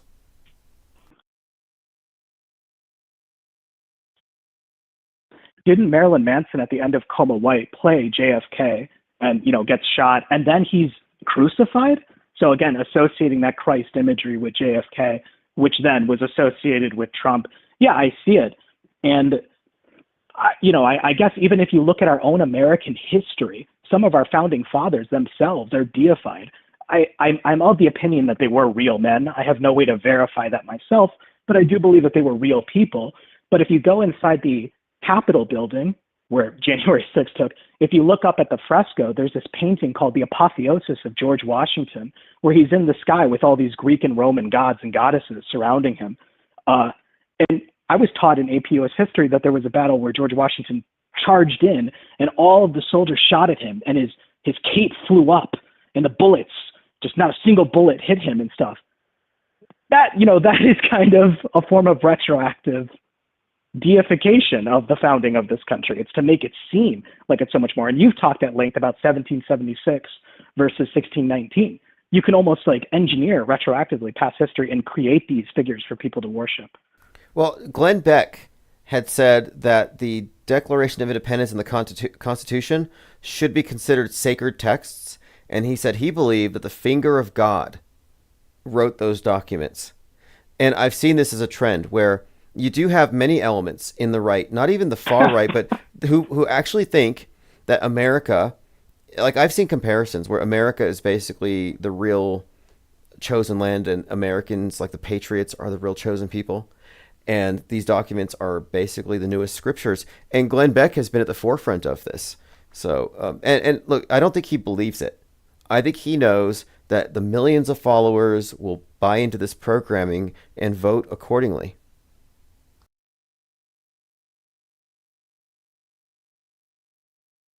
Yeah, and it's actually, if you do a real deep dive into our founding fathers, they weren't Christian, they were deists. So Glenn Beck must know that and is playing off of it. He is a Mormon, by the way, and I've talked at length about how Mormonism, kind of like what happened to the Roman Empire with Catholicism, syncretizing with their Romulus and Remus story and their own religion. I do very much see Mormonism as the end game of America. I know that sounds absurd. I know people who are listening might think that's crazy. I have way too much evidence to suggest that. The rebel media, where Alex Stein and Elijah Schaffer, all these people, these right-wing pundits, they're also pro-Israel, but in a moderate way, not in an obnoxious, crazy, far, right, they're very moderate about their support of Israel because they are subconsciously pushing the syncretized view that Israel is a state in the Middle East that we need to protect at all costs. And America is the new Jerusalem. I don't know if you're aware of that. There are prophecies in the Bible that talk about a new Jerusalem, a restored Israel. That's the one. That's the one where they're basically kind of, it's almost like they're willing to accept this total reinterpretation of Scripture if it serves them. And it's very obviously to me a government manufactured psyop. And you might be right about the Mormon thing. It wouldn't surprise me because it seems compatible.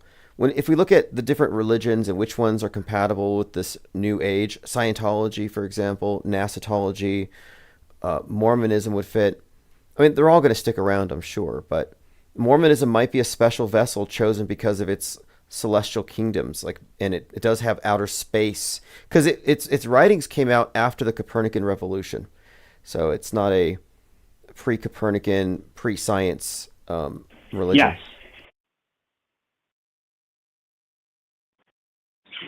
And the Book of Abraham in their Pearl of Great Price. People only think of Book of Mormon. There's also Doctrine and Covenants, Pearl of Great Price. It explicitly talks about other worlds, Elohim. It is very, like you said, prepared for Nasatology. But what's unique about it is they have stories that deifies America. And I don't know if you know this, when Luther visited Rome, he prostrated on the ground and kissed it and said, "Hail, Holy Rome." The very land of Rome was considered holy. And in Mormonism, it's the most unique form of false Christianity that actually says the very land of America is the new Jerusalem. It is a holy land. And they have that into their entire, and also it's so early on in American history. So I'm doing it purely from metascript analysis. I think Mormonism fits the bill. But it is interesting how they can just reinterpret and recreate history to make people slowly believe that. But from the Bible's perspective, there are prophecies and visions about a new Jerusalem, a new Israel, but it's talking about heaven. It's not talking about a physical location here on earth. But most of the evangelicals and Mormons believe America is the new Jerusalem, and we have to take care of the old world. Well, okay, now, how old? Israel, the old world Jerusalem, and we never believe it. But I want to know why does some... Well, Martin Luther, you said he went to Rome. How old was Martin Luther when he nailed the 95 Theses to the door and he challenged the authority of the church? What was his age?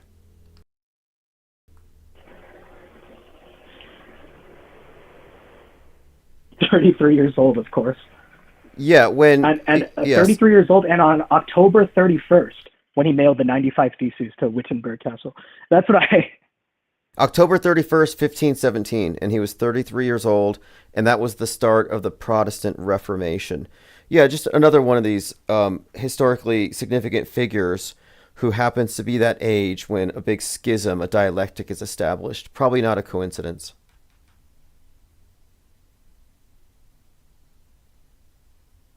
And even the Protestant history has been completely oversimplified and rewritten to also deify Martin Luther, when there were so many millions of people died before Luther, like Wycliffe, the Swiss reformers, Zwingli, Huss and Jerome.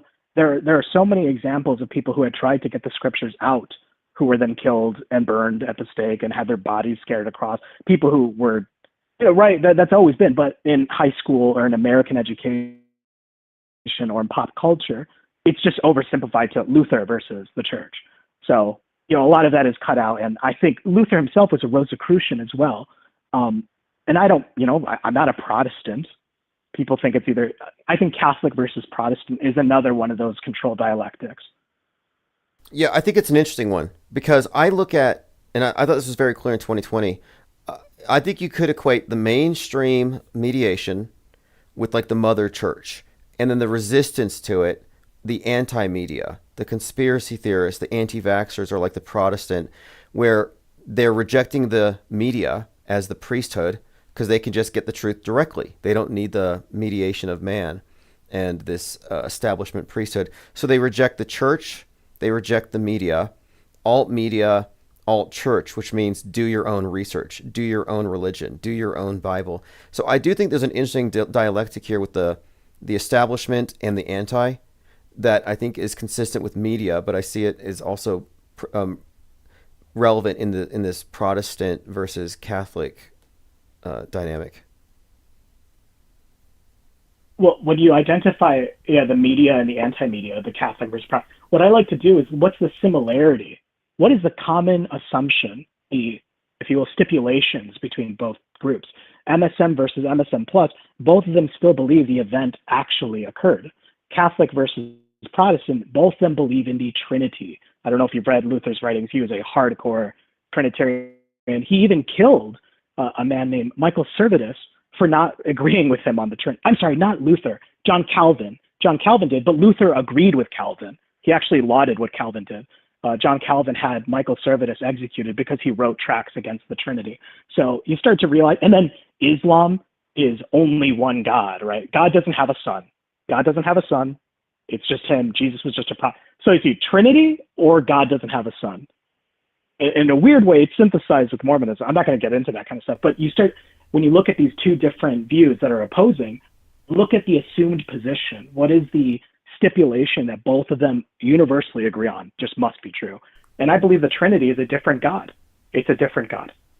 What do you think about the idea that Allah is a moon god and that there were 360 gods and that essentially this is just one from what would have been an entire pantheon? Have you heard that?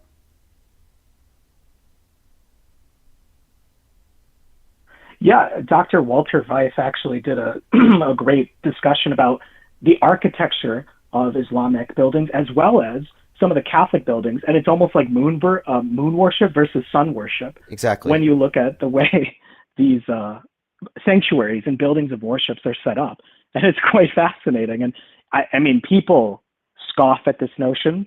I'm not going to get into it here, but let's just say there's some compelling historical evidence to suggest that the timing of Islam could even be a Catholic creation. But you know, people just, it's kind of like when you talk about media fakery, it has an allergic reaction to people. They absolutely explode if they even hear that idea. But for me, it makes a lot of sense. You know, Muhammad's first wife was a Catholic, so no one seems to talk about that. Oh, I didn't know that. That's interesting. I'll have to look back into that. But I've come across that. I think it's interesting. I question Hadija. Yep. I question all these religions and their basis and their founders and their creation stories. But I think I think we should do our due diligence, and rejecting something just because it's a religion and dismissing it isn't really good enough. I like to kind of get into the weeds and figure out, well, who wrote this stuff and what are they really claiming? I like to steel man the arguments that I might not agree with. Instead of straw manning it and attacking its weakest version, I just want to like build it up and like, what are their real claims? And let's confront that. But anyway, the big cube, the black cube. That's actually that's the best way. What do you think about the black cube thing? Do you think that's some sort of symbol of, I don't know, Saturn, the ruler of this world in some way? Yes, Saturnian time control, where it's a time and space control, and essentially it's like Kronos, the god of time, is actually consistent even in the Bhagavad Gita with at least in that particular text. I know there's more to the Hindu scriptures than just that, but in that particular text, Krishna appears and says that he is time run over. That's a mistranslation by Oppenheimer when he says, "I am become death to destroy a world." Really, Krishna is like, "I am time run over," and I and the ultimate change agent. But yeah, the Saturnian cube, time and space control, our metascriptors essentially have that through the control of history. If they control our perception of history and current time, they also control the future, because what is currently happening becomes our history, and then our future is dictated by what happens in the past. And this is why I always scoff at the notion. I think I heard it one time in chat. Someone said, "Oh, the Bible, it's like CNN." I'm like, I don't really think it's quite like that. First of all, like millions of people, hundreds of millions of people were killed for this version of CNN. And what is available to us now, it's constantly misrepresented and it's abused, just abused everywhere. So I'm like, well, I do agree that with the idea though that I don't really know. Well, It what actually I mean makes, is, you know, like, that's probably too simple. But what I am thinking is that, like, if you take the holy book itself, whatever the religion is, and if you base your entire worldview on what it contains, and that's your filter, then of course you could say, well, if you filter your reality through CNN, you filter your reality through Fox or through InfoWars, you're going to have different results. And it's analogous to Dianetics versus the Bible versus the Quran versus something new agey. So I'm just saying that you have these various paradigms that you can enter into that all fit as subsets within the big one, and they're practically interchangeable. But CNN, of course, or the left side of it, has one version, but it's all contained within one big box. I wouldn't say the CNN is the entire worldview.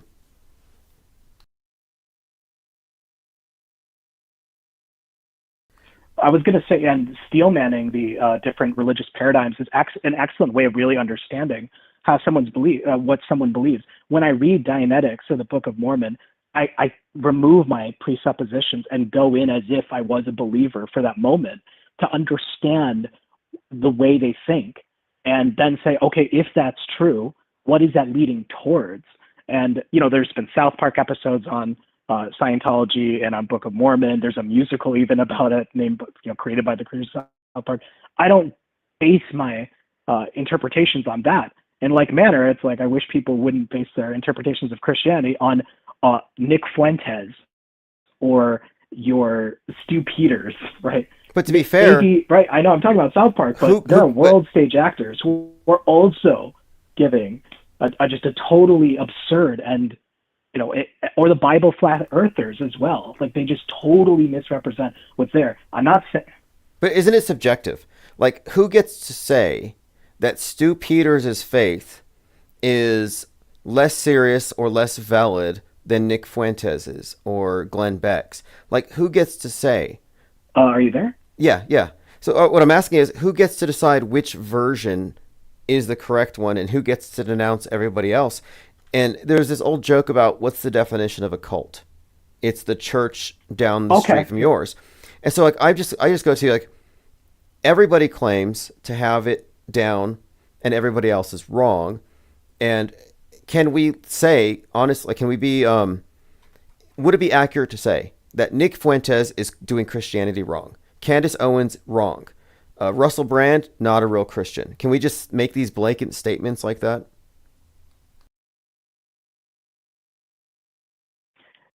Yes, and I don't need an interpreting priest cast. I actually have one high priest. His name is a man, right, from Jesus, Nazareth, Jesus of Nazareth. If you truly know his character, I don't need to point to Bible verses. Just think of the true Jesus, and is that true Jesus the one that's consistent with the record? Because when Nick Fuentes talks about bombing Israel or stuff like that, how many people did Jesus send to the torture rack or to prison for denying him being the king of Israel? Well, anyway, yeah, I guess Jesus is the standard. This is the impasse. This is the wall. The wall that I hit is the wall where the person who is advocating for it is the person who's right and everybody else is wrong. And if I was to take a call from Nick Fuentes or anybody else in the chat, they would say, no, everything he said was invalid. What I'm saying is valid.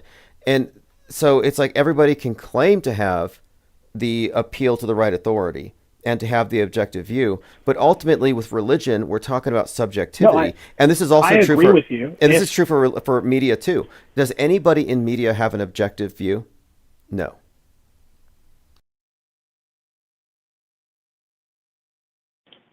Well, I was going to say is I agree with you if the man Jesus was not raised from the dead. So he's actually alive in my worldview. I know to you, if it's just another record or a story, then you're only flipping through pages that have been translated over and maybe edited and all that stuff, right?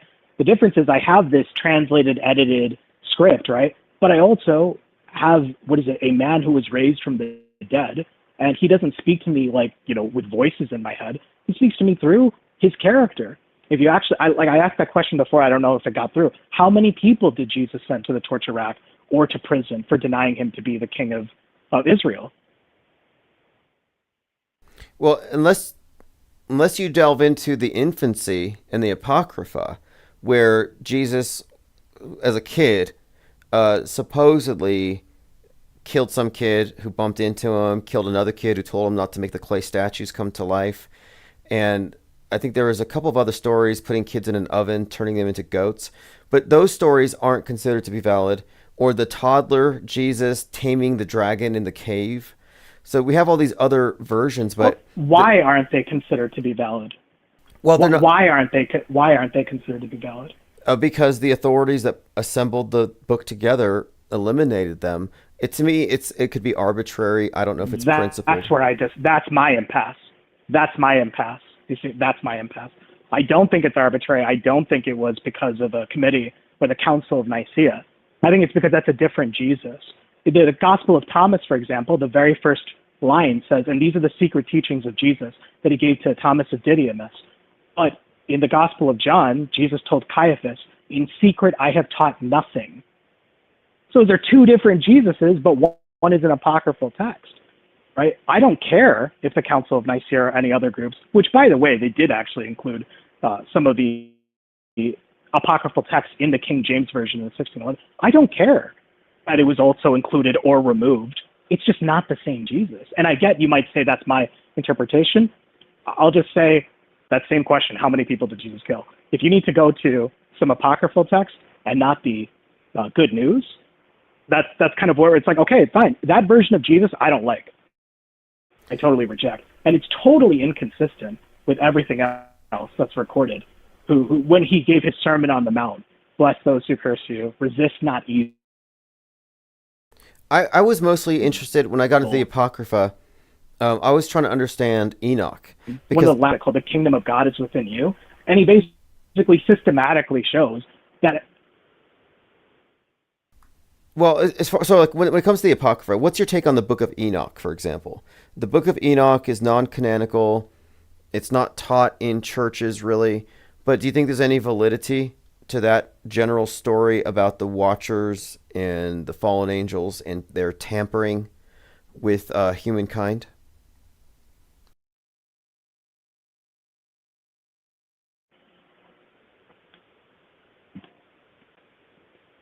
I think there's as much validity to the Book of Enoch as there is to the Book of Mormon. What was life like in ancient, North America? We actually really don't know. And maybe the Book of Mormon, if it was inspired by, spirits or demons that don't die, maybe there are elements of it that are true. And in the Book of Enoch, it talks about multiple archangels. It talks about Enoch, when he ascends to heaven, essentially being another, like the Messiah is all within us. We're all our Messiahs. The problem with it is the biblical Enoch, he ascended to heaven before the flood. We're talking like within the first 2,000 years of Earth's history, Enoch ascended to heaven. He's one of the only characters who never died. Yet somehow, right, how many thousands of years later, people find this text that was written by him, or at least preserved in a tradition by him. So even its mere existence when it was found and, all the stuff surrounding it, that invalidates it. But forget about its spurious or dubious origins. The content within the text itself contradicts everything else. Multiple archangels is found all over in the apocryphal text. For example, in the book of Tobit, they mention this other angel named Raphael who lies to the people and says, I'm going to pretend to be a human. I pretended to be a human to deceive you. I lied.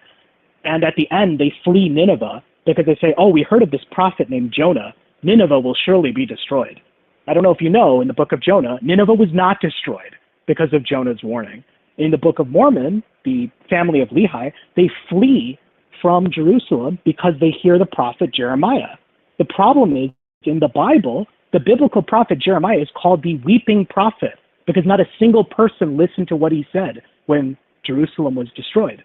So do you see there's these little inconsistencies that are wait a minute, this is fan fiction. This can't even be. But I actually go beyond Tim. I don't say this is just fan fiction, right? That's the secular explanation. I disagree. I think these were intentionally created stories to mislead people. And that's because I have a worldview that also includes the existence of Christ and the one who spoke to him and offered him all the kingdoms of the world, which is a perspective no one in this think tank has, but I'm fine. I'm fine with that. Well, if it's the truth, it'll be self-evident when we die. But I haven't experienced anything to lead me to those conclusions. But again, I'm treating this whole entire thing as I'm a skeptic, I'm an alien, I'm an anthropologist, I'm an outsider looking in, and I'm not attached to any of it.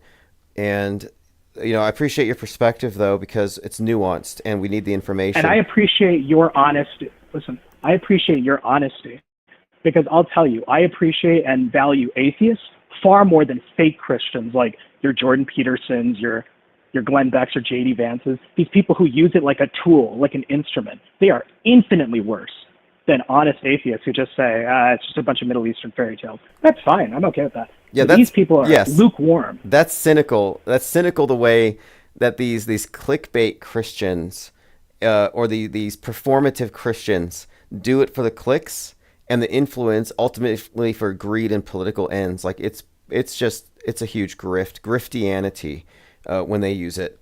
But hey, thank you for the call. I have to use that. We've been on here for 84. Griftianity, yeah, absolutely, use it. Thanks for the call, and yeah, sure. Call back anytime. I've been on for so long, but thanks. All right. By the way, his website is mindwar.page. If you go to mindwar.page, the caller has done a lot of really great metascript breakdown. And we talk about religion because it's relevant. It just happens to be relevant. And I'm of the opinion that it makes more sense to understand everybody's perspective that you don't agree with, because we're trying to get the best information out here. And at some point, the AI is going to solve everything. We just got to feed its knowledge base. Okay, let's see here. Remrek says, the names of some modern Masonic groups are wild. Ancient Arabic Order of the Nobles of the Mystic Shrine and the ancient Egyptian Order of Skyots. Yeah, the Shriners are the ancient Arabic Order of the Nobles of the Mystic Shrine. Allah. They go to the altar of Allah at the end. And they have the fez. And Ancient Arabic Order of the Nobles of the Mystic Shrine. You see them in their little clown cars. The Royal Archmasons, I think, are Christian. Scottish Rite isn't definitively Christian. It seems to be like studying all the different religions. I don't know if they overtly mention Christ, but it's very much saturated in Old Testament. And I was in the Freemasonic group, and then I got into the Scottish Rite because I made friends with a Shriner. I made friends with the potentate or former potentate of a Shriner temple.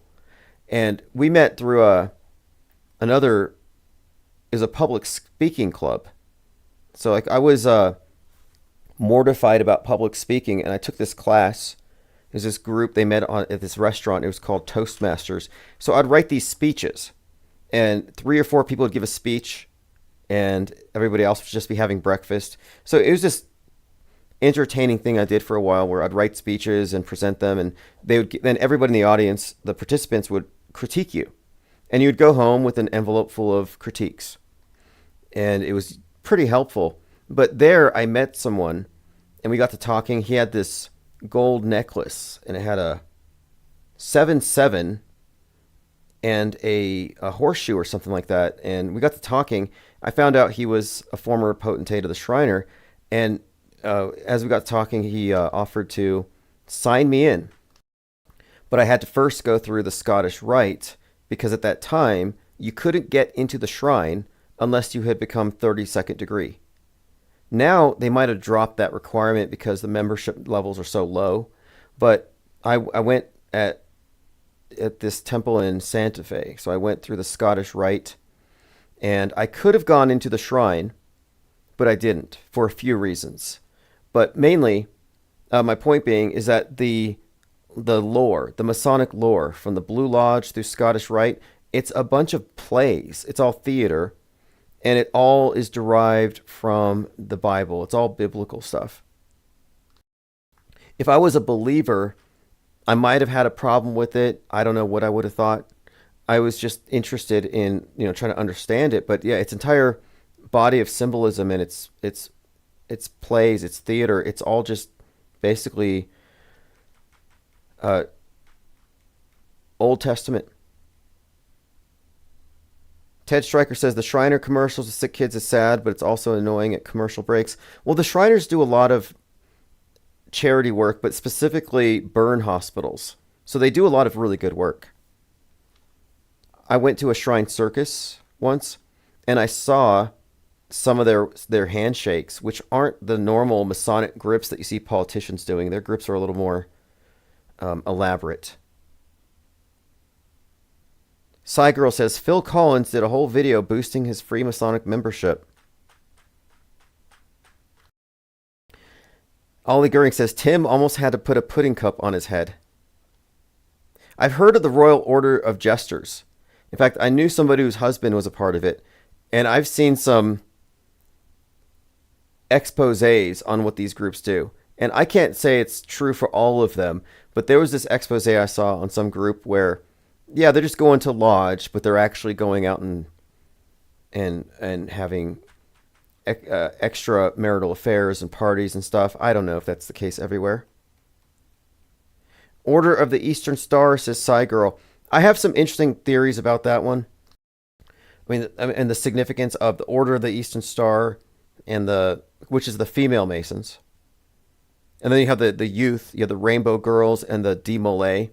So the youth group for the Masons are named for Jacques de Molay. The Templars supposedly disbanded on 3/22, March 22nd, 1312. Reaper says, bloody red fez made from the blood of Christians. I heard about that when I first went to the Masonic Lodge. One of the members had left. He had just quit. His father was a Mason. He was a Mason. He quit. And when I went in, they were talking about it because it was sort of a drama event where he had left some Jack Chick comics. So Jack Chick wrote these like Christian comic strips. And the Jack Chick comics that he left there were about how the Masons secretly worship Baphomet. And so this guy was terrified that he had joined a satanic cult. But just for the record, Leo Taxil perpetrated a hoax. He provided these fake quotes where Albert Pike supposedly said that they secretly worship Lucifer. All made up. But that doesn't stop people from running with it. Andrea says, I watched some videos on the Divine Nine Black fraternities related to Freemasonry. Very dark stuff. Hey, you should look into the Templar group that was associated with the assistant of AG Kamala Harris. If you remember that, I'll see if I can pull this up, what it was called. But supposedly there was somebody connected to Kamala Harris who was running some kind of police department that they said was an old ancient order of Templars that had jurisdiction in 33 countries. Here it is. In 2015, then California Attorney General Kamala Harris, her aide, Brandon Keel, was arrested with two others for running a fake law enforcement agency called the Masonic Fraternal Police Department. The group claimed to be connected to the Knights Templar and claimed that their police agency has existed since 1100 BC and had jurisdiction in 33 states and Mexico. Strange claims. And of course, the Templars wouldn't have been around back then. But anyway, this was a scandal, a fake police department connected to Kamala Harris. Kind of ominous. Wow, looks like we have here Diana Southard, thank you very much, has brought in a box full of titanium blue wrenches. I'll have some members only content soon. By the way, if you're a Blue Wrench Lodge member, you will get the Discord link tonight. I'll post it right after. So Day Raven, Todd Jones, Frank Zen, Chris Diamond, C. Roan, Elephant Tusks, Lasers, Phil LeBlanc, Brian Benton, Evolvement, AJ206, CMG, Defrag, Unplug, Glenn Bush, Hatchie, J-Ro Clay, Ian McDonald, Bob Franklin. A lot of new members rolling up in here. WOPR3354, Shad McDaniel, Hell Nah. All have received the Blue Wrench. Andrea says Kamala Harris was mentioned as a member in one of the sororities in Divine Nine. I'd like to know more about about that as well. I'll have to look into it. Like what's it called? The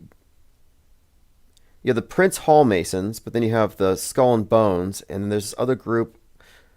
Anyway, the secret society networks are often the focus of conspiracy theorists, and it's too vague to say Masons, but we use Masons just because their symbols are the most obvious to see, and their stuff is relatively public. But it's certainly a little more significant than that. But when I look at secret societies, what are you really talking about? You're talking about trade secrets. So the Masons are built upon the model of the stonemasons guilds, where their main character, their martyr, was King Solomon's, I guess he was the architect. And as an architect, he had the blueprints.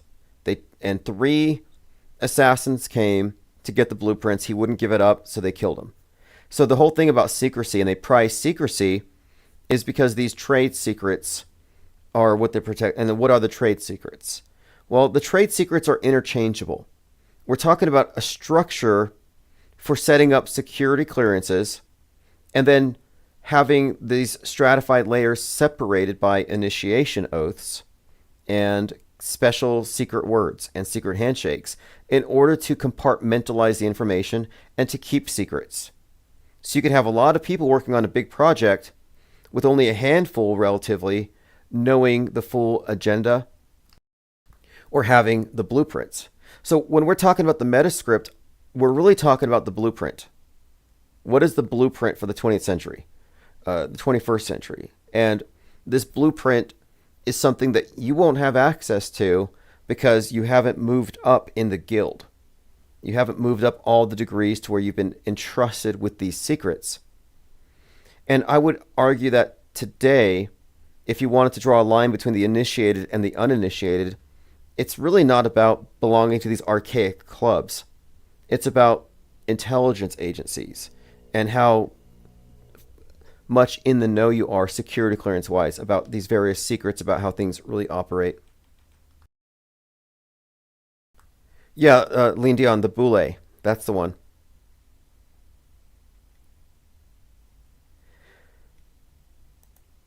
Now, in addition to all these archaic and older secret societies, so I was talking about the Masons and all their various degrees based on biblical lore.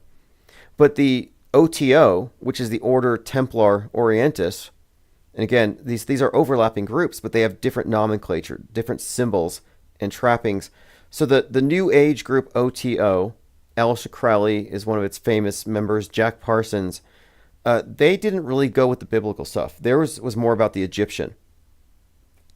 They went in, and so the Egyptian mystery schools have a different set of gods and lore, but it's essentially the same structure. So when I joined the Thelemic group, the Abbey of Thelema, the initiation ceremony was practically identical to the Masonic one. But the difference being the Masonic stuff was all biblical, and the Golden Dawn group was all Egyptian. But other than that, they were pretty much the same. The hoodwink, the sack over the head, the rope around the neck, the oaths, the handshakes, it's all essentially the same thing.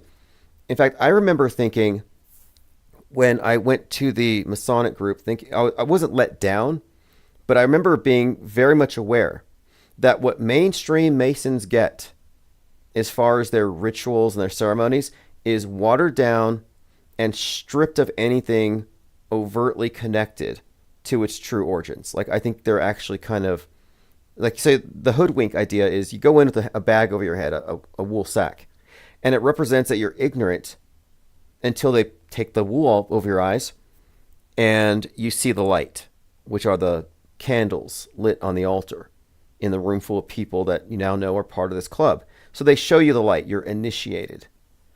That's kind of the idea with the sack over the head. But looking at it now, it's pretty clear that the Masons who get initiated are still in the dark.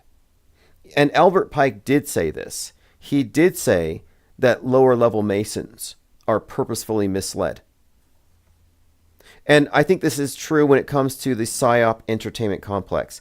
I wouldn't think that your run-of-the-mill crisis actors or Department of Homeland Security PSYOP organizer is going to be fully aware of the extent of the mind control. I think they're just compartmentalized.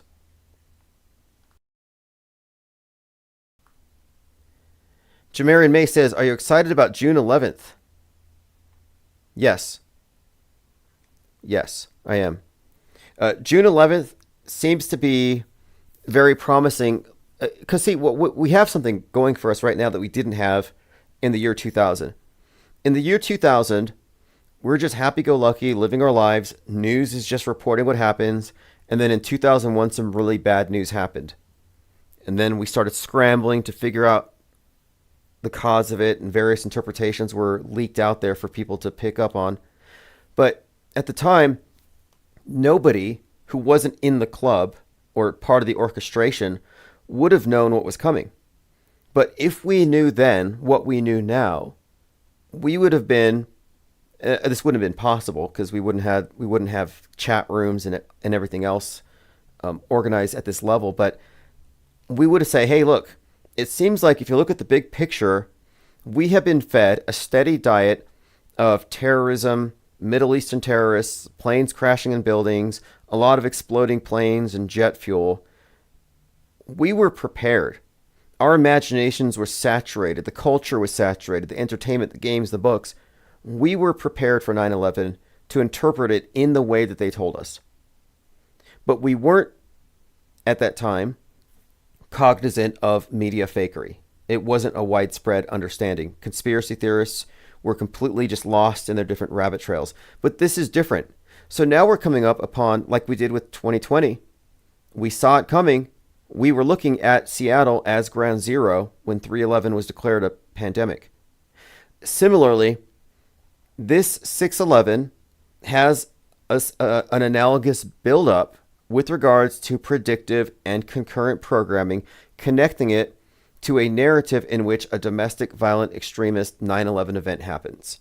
And it happens to be centered on the symbol of the Space Needle, which I say is an analogous monument to the One World Trade Tower with the symbolic import it has as an icon, as a monument, as representative of man's quest, Tower of Babel, one world, one path from Earth to space. It's about this too big to fail, about to fall. And 6/11, for a lot of reasons, has been turning up in this context. And as we were getting closer to May, we started looking at 6/11 again. Like, oh, it's time to start looking at this because this has been a recurring theme. Is this the year? And at that time, we noticed, look, Final Destination's coming out, and it just so happens to be about this exploding Space Needle. So again, we're watching history unfold with a different set of eyes that we had in the year 2000. We're watching history unfold with the full awareness that it's scripted in advance, and it's possible to guess plot twists. It's possible to guess endings. You just look at the foreshadowing. So in my view, it would not shock me. And if you're not aware of predictive programming, concurrent programming, and media psyops, it should be shocking. It would be a shocking proposition if I said, hey, what do you think about on June 11th, Seattle getting rocked by a nuke? Would you be shocked? Everybody would say, yeah, that would be shocking. I will not be shocked if something happens in Seattle commensurate with a 9/11 type event, a fracturing of the world, but I would not be shocked. Would anybody here be shocked if Seattle gets Oppenheimered in a few days? And is that a tall claim? Am I a doomsday prophet? No. It's not a tall claim. In fact, it's a very commonsensical conclusion to arrive at, just as late 2000, you might have arrived at something similar. Hey, what's up with all this 9/11 stuff? Jamarin May says they're going to use Don't Look Up. Hey, speaking of, okay, Don't Look Up, about a comet hitting the Earth. It's also about the Titanic. Earth as Titanic. The comet is ice, so it's your space iceberg. Don't Look Up's trailer says in 6 months and 14 days, the Earth is going to get destroyed. It's going to get hit. 6 months, 14 days. 6/14, Trump's birthday. 6/14 is actually Saturday. And when I saw that, I thought, okay, it's leading somewhere. Don't Look Up starring character was Leonardo DiCaprio from the Titanic. And while they were filming the Don't Look Up, there was this story that came out where Leonardo DiCaprio had to dive into a frozen lake to save a couple of dogs. I saw that story, and they said he was reprising his role as the character in the Titanic. And I thought, that's kind of weird, because he's in the headlines now in this other movie, Don't Look Up. Reaper says, Don't Look Up is a bastardization of the rapture. Ted Stryker says, what if nothing happens on 6/11? Well, it would be on brand for something to happen. And here's something too, because we've been talking about the 6/11 thing for a little while now, because we have been consistent, and it has been consistently foreshadowed. Now, is there any reason to think that this is the one? Well, this year, what's different is the specificity of the buildup. The fact that we have this overlapping stuff with the movie Final Destination, the real-life Space Needle, the timing of it, and then we have the current political state of affairs and the Trump protests going on and the military buildup on the 14th, the base making an emergence, the base, which is the domestic version of Al-Qaeda. It just seems like I said, I wouldn't be shocked. I would not be shocked. But what happens if nothing? Good question. But I'm not basing my analysis on predicting some doomsday. I'm pointing out the concurrent programming messaging contained in the entertainment world as it pertains to real world events or psychological operations on the world stage. And it just so happens, I think, that this year it seems that everything is poised for such an event. It would be plausible and believable. And that's what it comes down to. Is it believable right now? Like when 9/11 happened, did anybody say, oh, there's no way terrorists would attack us? No, the story was completely credible at the time. So right now, is there a credible threat on the world stage from some domestic violent extremist component? Is there an element out there? Yeah, absolutely. The base. The base has been pretty overt about it. So if we look at the world stage as a series of plays and theater, the theater of Psywar, the pieces are in place, the script is there. What's next? Lord Laney says, this raft and show is unrivaled, you beautiful ass auto hoaxers. Yeah, thank you. I think that this think tank has been consistent, and we have been, I think, also honest, and we've adjusted accordingly as we move forward, as in we've not adapted, but we've evolved. Ted Stryker says, everything does point to an event for 6/11. Yeah, and this isn't a matter of cherry picking. This is stuff that's in our face. I mean, how often do truthers notice that everything's in your face, like they want you to see it? Yeah, they want you to see it. I was having this debate about this with someone, and they said, the only people that notice this stuff are fringe people like you on the internet. And I'm like, no, you're 100% wrong. We're the only ones that are aware of what it is. But every person targeted by that propaganda notices it. They're just not processing it consciously.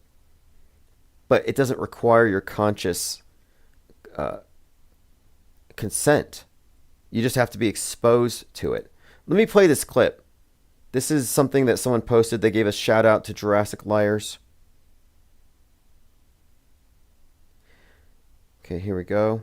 Violet Pengon says Trump was shot at 6:11. Yes, 6:11 in 33 seconds. Okay, so this is a clip from, is that, I don't know what movie this is. Let me play this. This is a short clip. Attack. Oh, yes. No, listen, that was my friend. Listen, his dog bit him. No. And I told him, if you do not train them, another terrier attack is imminent. Now, is this Jordan Peele? He's interrogating somebody, a terrorist, trying to figure out the date for an upcoming terror attack. So you lied and you see what happens? I'm not lying to you. Come on, Rashid, I like you. Let's be friends, huh? Now, you still haven't explained to me why we found on the search engine of your computer the words Target Washington 49 times. Okay, Target Washington, and now... June 11th, Rashid. Okay, June 11th, targeting Washington. Okay, and this is Peele, Jordan Peele. Fascinating. Even more damning. Major metascriptor. But again, interrogating this terrorist about a 6/11 attack. Interesting. June 11th, Rashid. But more recently, the most recent thing here is the Trump 9/11 8647 thing, and then showing off his phone with 9/11 over his face but held upside down. And on June 11th, he's going to be at the JFK Center for the Performing Arts, where you can see him posing in front of a Kennedy head with his head right in front of it. Here he is. Elvis, Katz, and Babe Ruth. Chairman Trump reimagines the Kennedy Center. And there he is with his head right in front of... And look, his hands are out. Like, his hands are out in a very Christy way. In fact, if I put the mouse over Trump's face, the way that JFK's head is aligned, it looks like JFK with his hands out. And the shadows on Trump's palms are the same hue as the red floor. You see this? I'll zoom in for you. It looks like stigmata. This is one of the more Christy poses that I've ever seen. Here we go. Look at that. That is a very Christy pose. And the hands are definitely a reddish hue. The shadows here.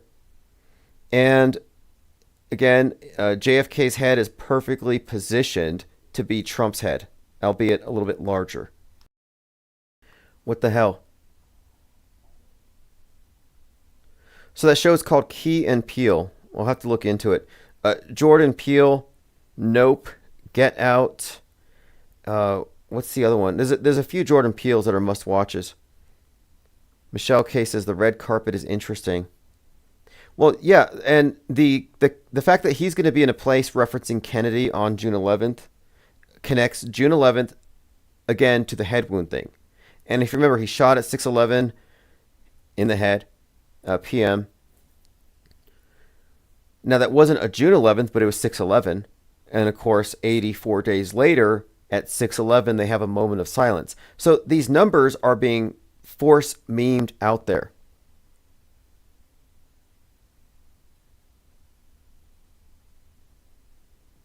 But anyway, this is consistent. This is the type of foreshadowing we see quite often. And it's often in the magazines, it's in the magazine covers. So it's not just the movies, but it's everywhere. It's pervasive. This is, again, just part and parcel. Another example of what we would consider to be imagery being fed to the public. Like even these memes, like I said, Musk's memes are not just, his tweets aren't flippant. When he says time to drop the big bomb, and he gets tens of millions of hits a day, yeah, they're putting a very strong message out there. It's hyperbole, sure, but it's also quite possibly a literal allusion to something. Yeah, Violet Pengon says the 45-47 on his head gives you a 9/11. And Jurassic Liars' video the other day, he was talking about Trump used to come out and do this with his hands. If you remember, the first 3 years of Trump, every time he came out, he would say, wow, and he would do this hand sign. And people said, oh, it's A-OK, or it's 666. But Jurassic Liars was explaining you could look at it as a 911 or 611, depending on how you position your hands.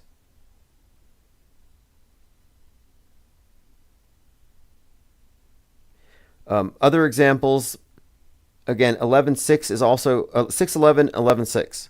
Associations go right-wingers, domestic violent extremists, but nuke in particular. Oppenheimer was filmed on IMAX film. That film was 11 miles long and weighed 600 pounds. 11-6. Oppenheimer wore a badge. K6. 11-6. In the Batman movie, Gotham goes underwater. 11-6. Wednesday.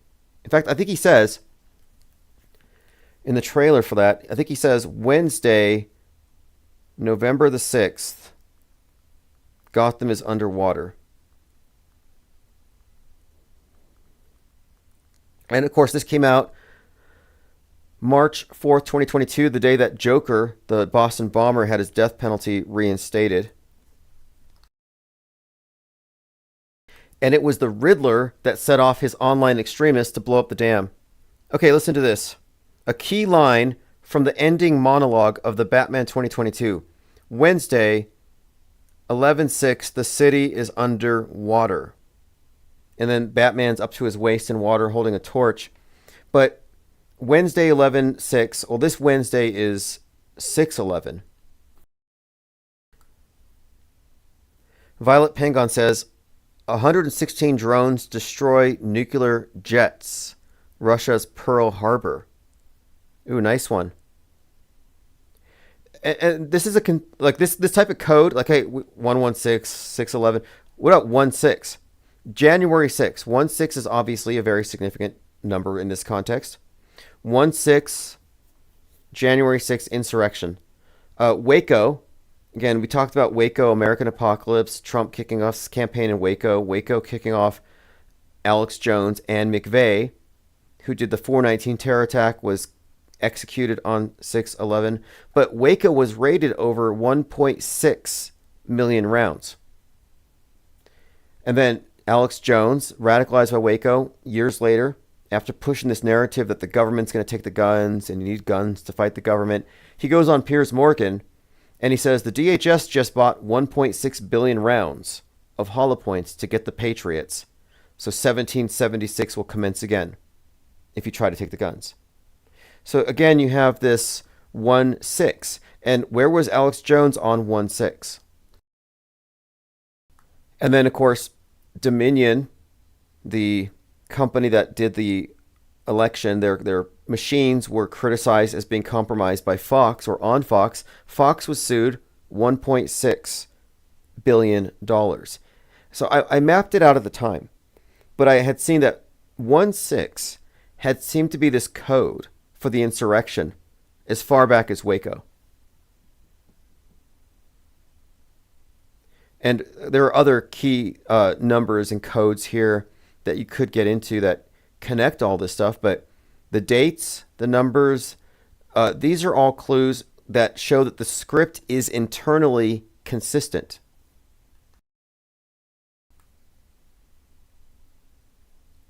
Diana Southar says Cape Canaveral, where the Kennedy Space Center is. So Kennedy Space Center, isn't that where Apollo launched from on 7/16? But also at the Kennedy Space Center, you have a runway there. I think it's called, let me see if I can find it.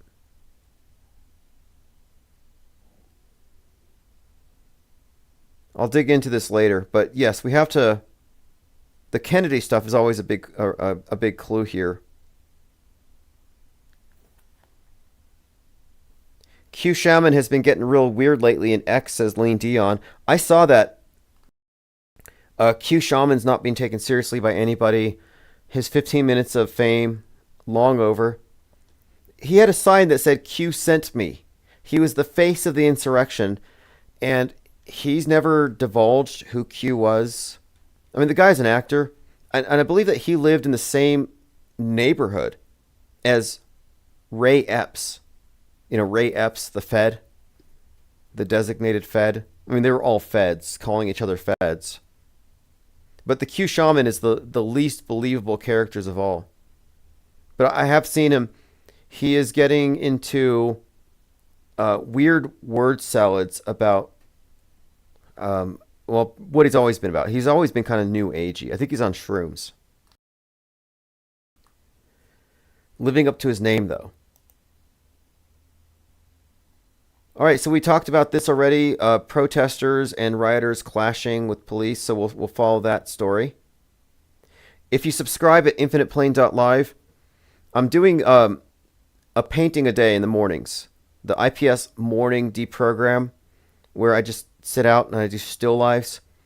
This morning I painted a can of Pac-Man cherry palette G Fuel and watermelons. So if you saw me in chat, I was there just giving out wrenches and stuff. So make sure you're subscribed so you don't miss any of the morning live streams. I won't always be painting. Sometimes we'll be down to business. Here's a significant headline. Laura Loomer's White House access erases the line between the fringe and mainstream. I'm paying attention to these world stage characters that correspond with the major predictive programming elements of the day. And I've been maintaining that Laura Loomer is Laura Jennings. Leo Biddle posted this. You remember this image? The burning cyber truck out front in front of the Trump Tower.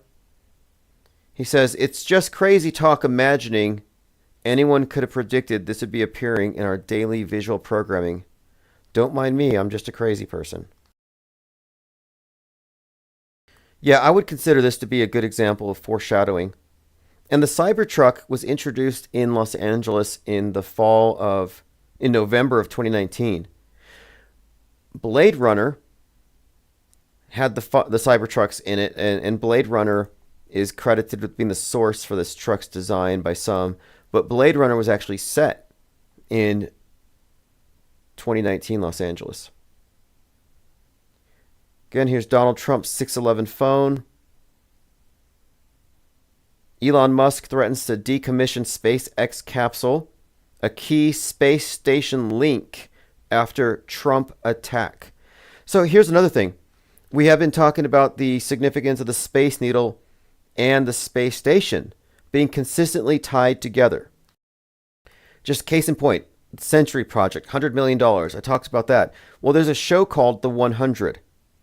And the season finale of 100, Season 1, Episode 13, 113, aired on June 11th when the show came out.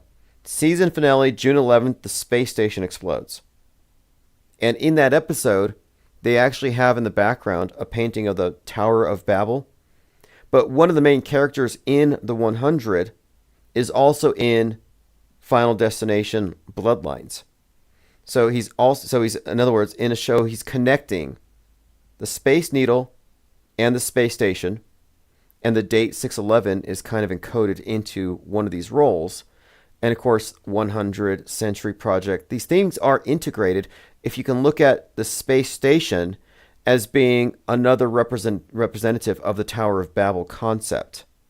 So the Space Needle, UFO, goes to space, unites heaven and earth, rocket, kind of the same idea, like a tower that reaches the heavens. But the space station, being international, fits all that, fits that description, fits that criteria.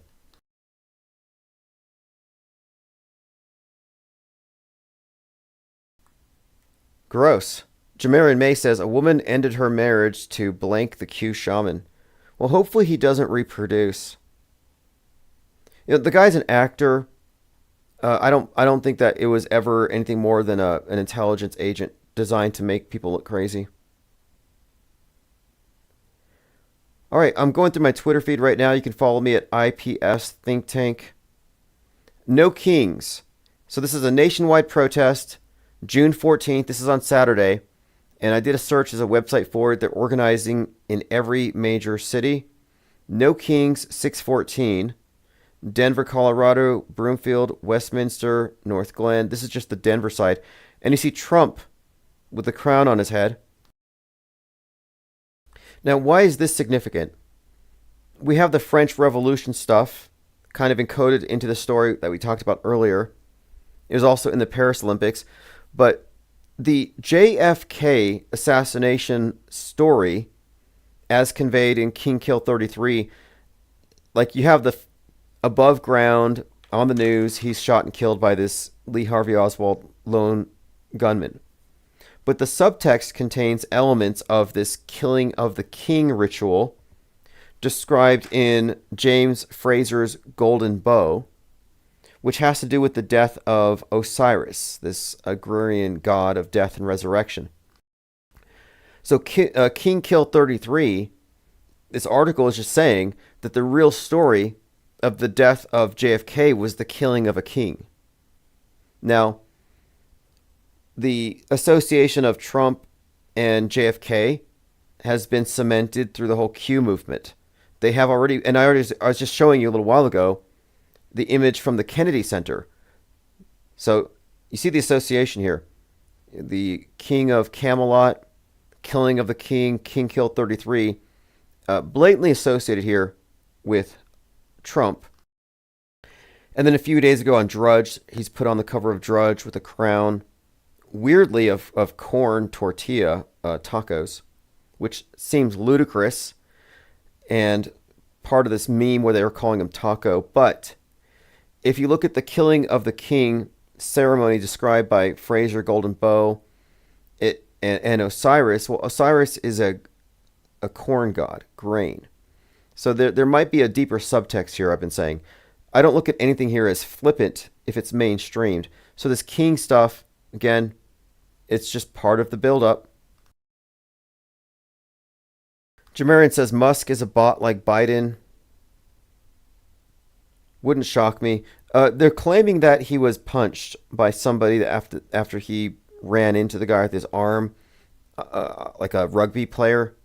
I'm still looking for evidence to support that. He claims his kid punched him. I'm sure we'll find out the truth here. But here's the image of it. I think it's more significant. I think it's not a real punch, but rather it's some kind of, again, we're talking about symbolism. What is the symbolism of the right eye being darkened? And it could be simply because it has to do with Trump. But of course, it wouldn't make sense to have Trump get a black eye. You see, they're telling a story, they're putting elements on the stage.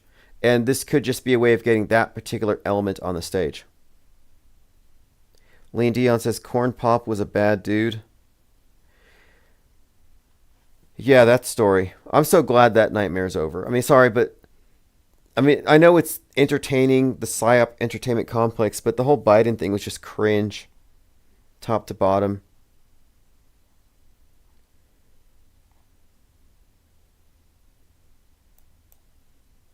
All right, well, we have been here for like 3 hours or something. I want to say thanks to the callers. I expect this to be an interesting week. Does anybody here have any expectations for 6/11? Other than you won't be surprised if Seattle gets it. Calm Down says, I heard Trump socked him up. Interesting. Well, I hope the truth gets out, but whatever it is, I think it's all WWE kayfabe. But this image here is just sticking with me here.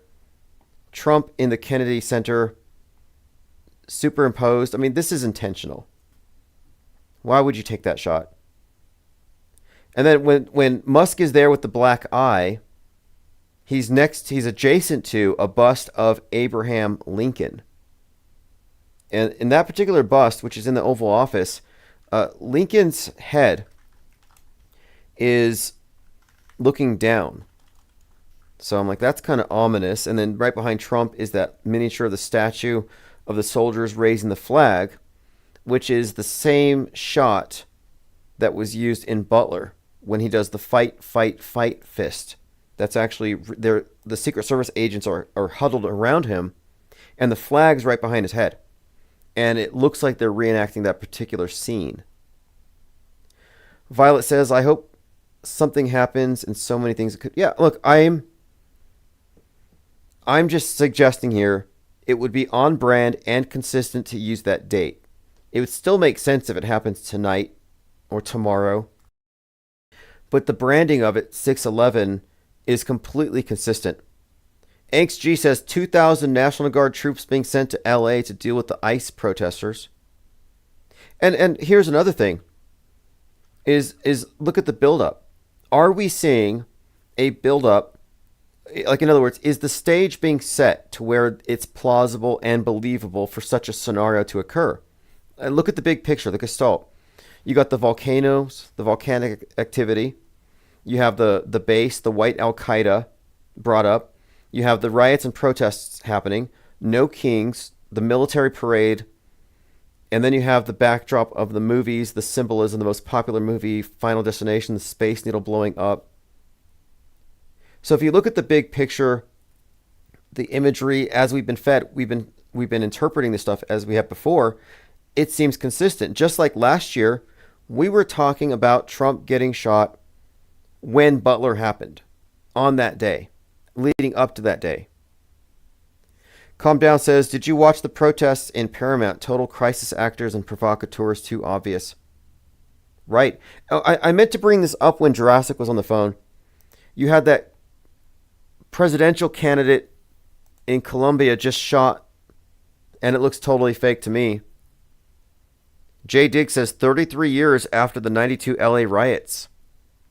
Okay, LA riots kicked off after George Holiday's film was released. He filmed the evil cops beating Rodney King, and on camera, Rodney King was hit by a baton 33 times over the course of 1 minute and 19 seconds. So you have 119:33. James Cameron was filming Terminator 2 about an evil cop.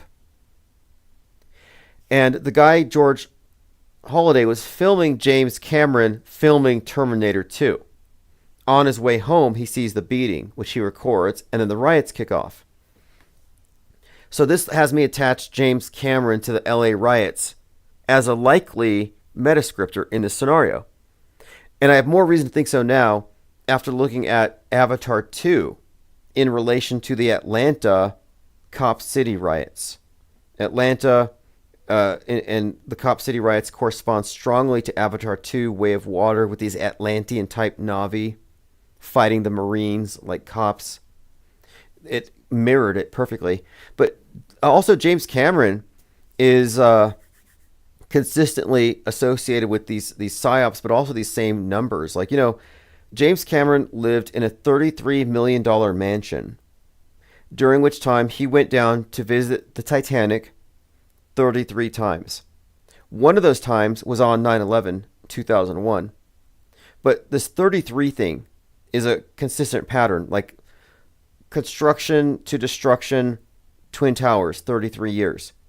So it would be also significant here that 92 was the LA riots, and 2025 we could have something similar. Also, oh, nice one. Violet says it's 33 years since nukes have been built by Russia and US.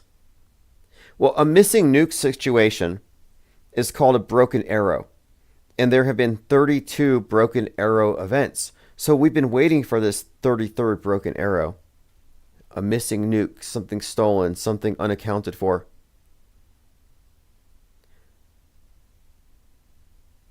Ollie Goering says, please, Nuki. Right. I mean, it might sound strange to somebody completely in the box that we're here talking about this flippantly. Like, if I believed it was real, I would probably tell people to get out of that particular area. But the $100 million that went into the Century Project might have a lot to do with this, in my opinion. I think they've been building this up for several years now. And I noted this buildup, like was it 2021? Like, Amazon relocates 3,000 employees because of a crime wave in downtown Seattle. And my interpretation is You got to move these thousands of people to make way for a big psyop. And then, again, crime wave makes me think water. Maybe they're getting ready for the controlled demo. And we can't underestimate the special effects department in the PSYOP entertainment complex. We didn't have the tools on September 11th to immediately call it out and question it, the veracity, to question even the planes. Like, we didn't have that information up front. Now we do. But who knows? The levels of realism, who knows? I'm not exactly sure what they're capable of.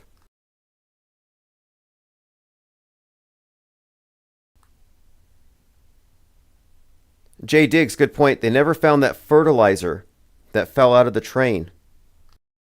How much fertilizer was missing?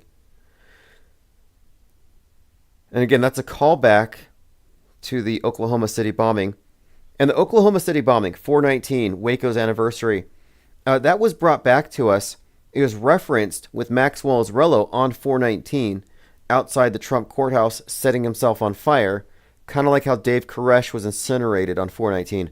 But his manifesto was basically a warning about the rich and its class warfare stuff. And this is pre-Luigi, but setting the stage for, I think, or referencing this particular date and event. And so 4/19, again, Waco, Oklahoma City bombing, Maxwell Azrello, has a lot of significance attached to it. And I just found out last week that 4/19 was the date that the Space Needle was dubbed a national monument.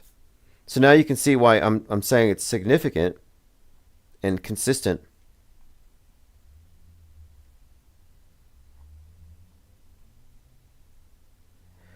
All right, well, we'll continue this conversation tomorrow. I'll send out a newsletter tonight with the archives from yesterday and today, or 2 days ago and today. Heads up, in October, there's something called Flatlanta. Flatlanta, the organizer contacted me thanks to largely Chief Crow. Again, thanks to Chief Crow for recommending that I go over there. So I will be speaking at Flatlanta, and we'll have a booth with our PSYOP cards. Just a little channel update. Other than that, the cards are en route. They're being shipped towards me, so if you order the cards, it won't take very much longer. A Colombian presidential candidate shot in the head, supporters soaked in his blood. And looking at this, I'm saying it's better than Butler. The reactions are organic. You have people screaming and running. But when I'm looking at the actual shooting victim, it looks fake. It looks staged. It looks like a squib. And it looks like it's probably done for the purposes of getting somebody elected. Calm Down says, in Close Encounters, there's a scene where they're planning a psyop, and the next scene says train derailment. I have to look at that one again. I remember something about that because when the Palestine, Ohio train derailment happened, somebody had suggested it had some connections to Steven Spielberg's Close Encounters. Violet says, on April 19th, 1999, the city's Landmark Preservation Board designated the tower a historic landmark. That's what I'm saying, that the Space Needle has historic significance. It's iconic, and symbolically, it ties in to this one world Tower of Babel. Not to mention the numerology. You got a 42-second ride up the elevator to the UFO, 42 meters wide, Washington State, again, 42nd state, and that's just scratching the surface. But the fact that it was made into a historic landmark on that date is new to me. But again, it's consistent with our analysis. And that's one of the things that underlines the methodology that we're employing here, where we notice something, and if it's internally consistent, these other things will also match in with it. Not in a cherry-picked way, but in a way that you can easily look and document.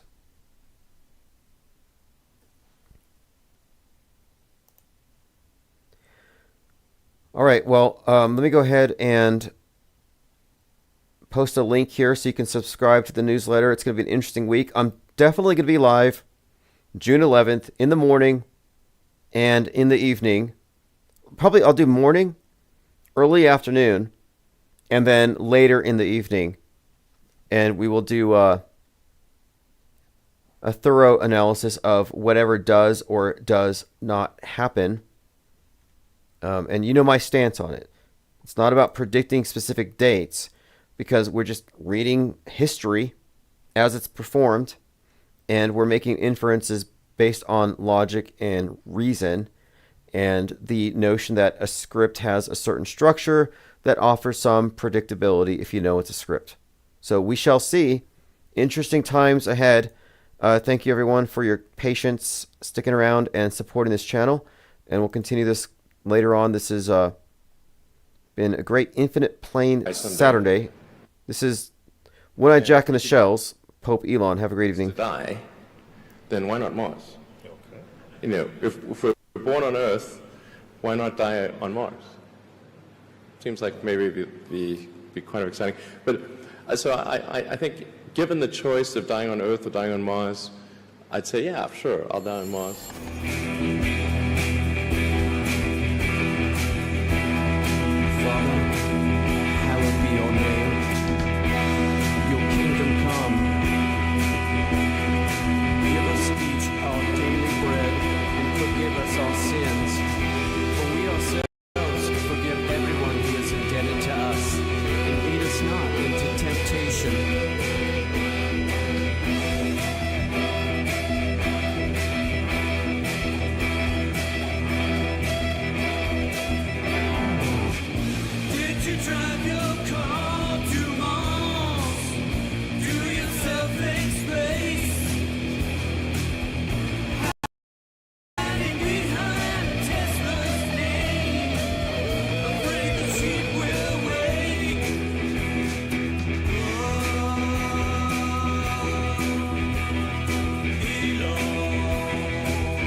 And you can tell it's real because it looks so fake.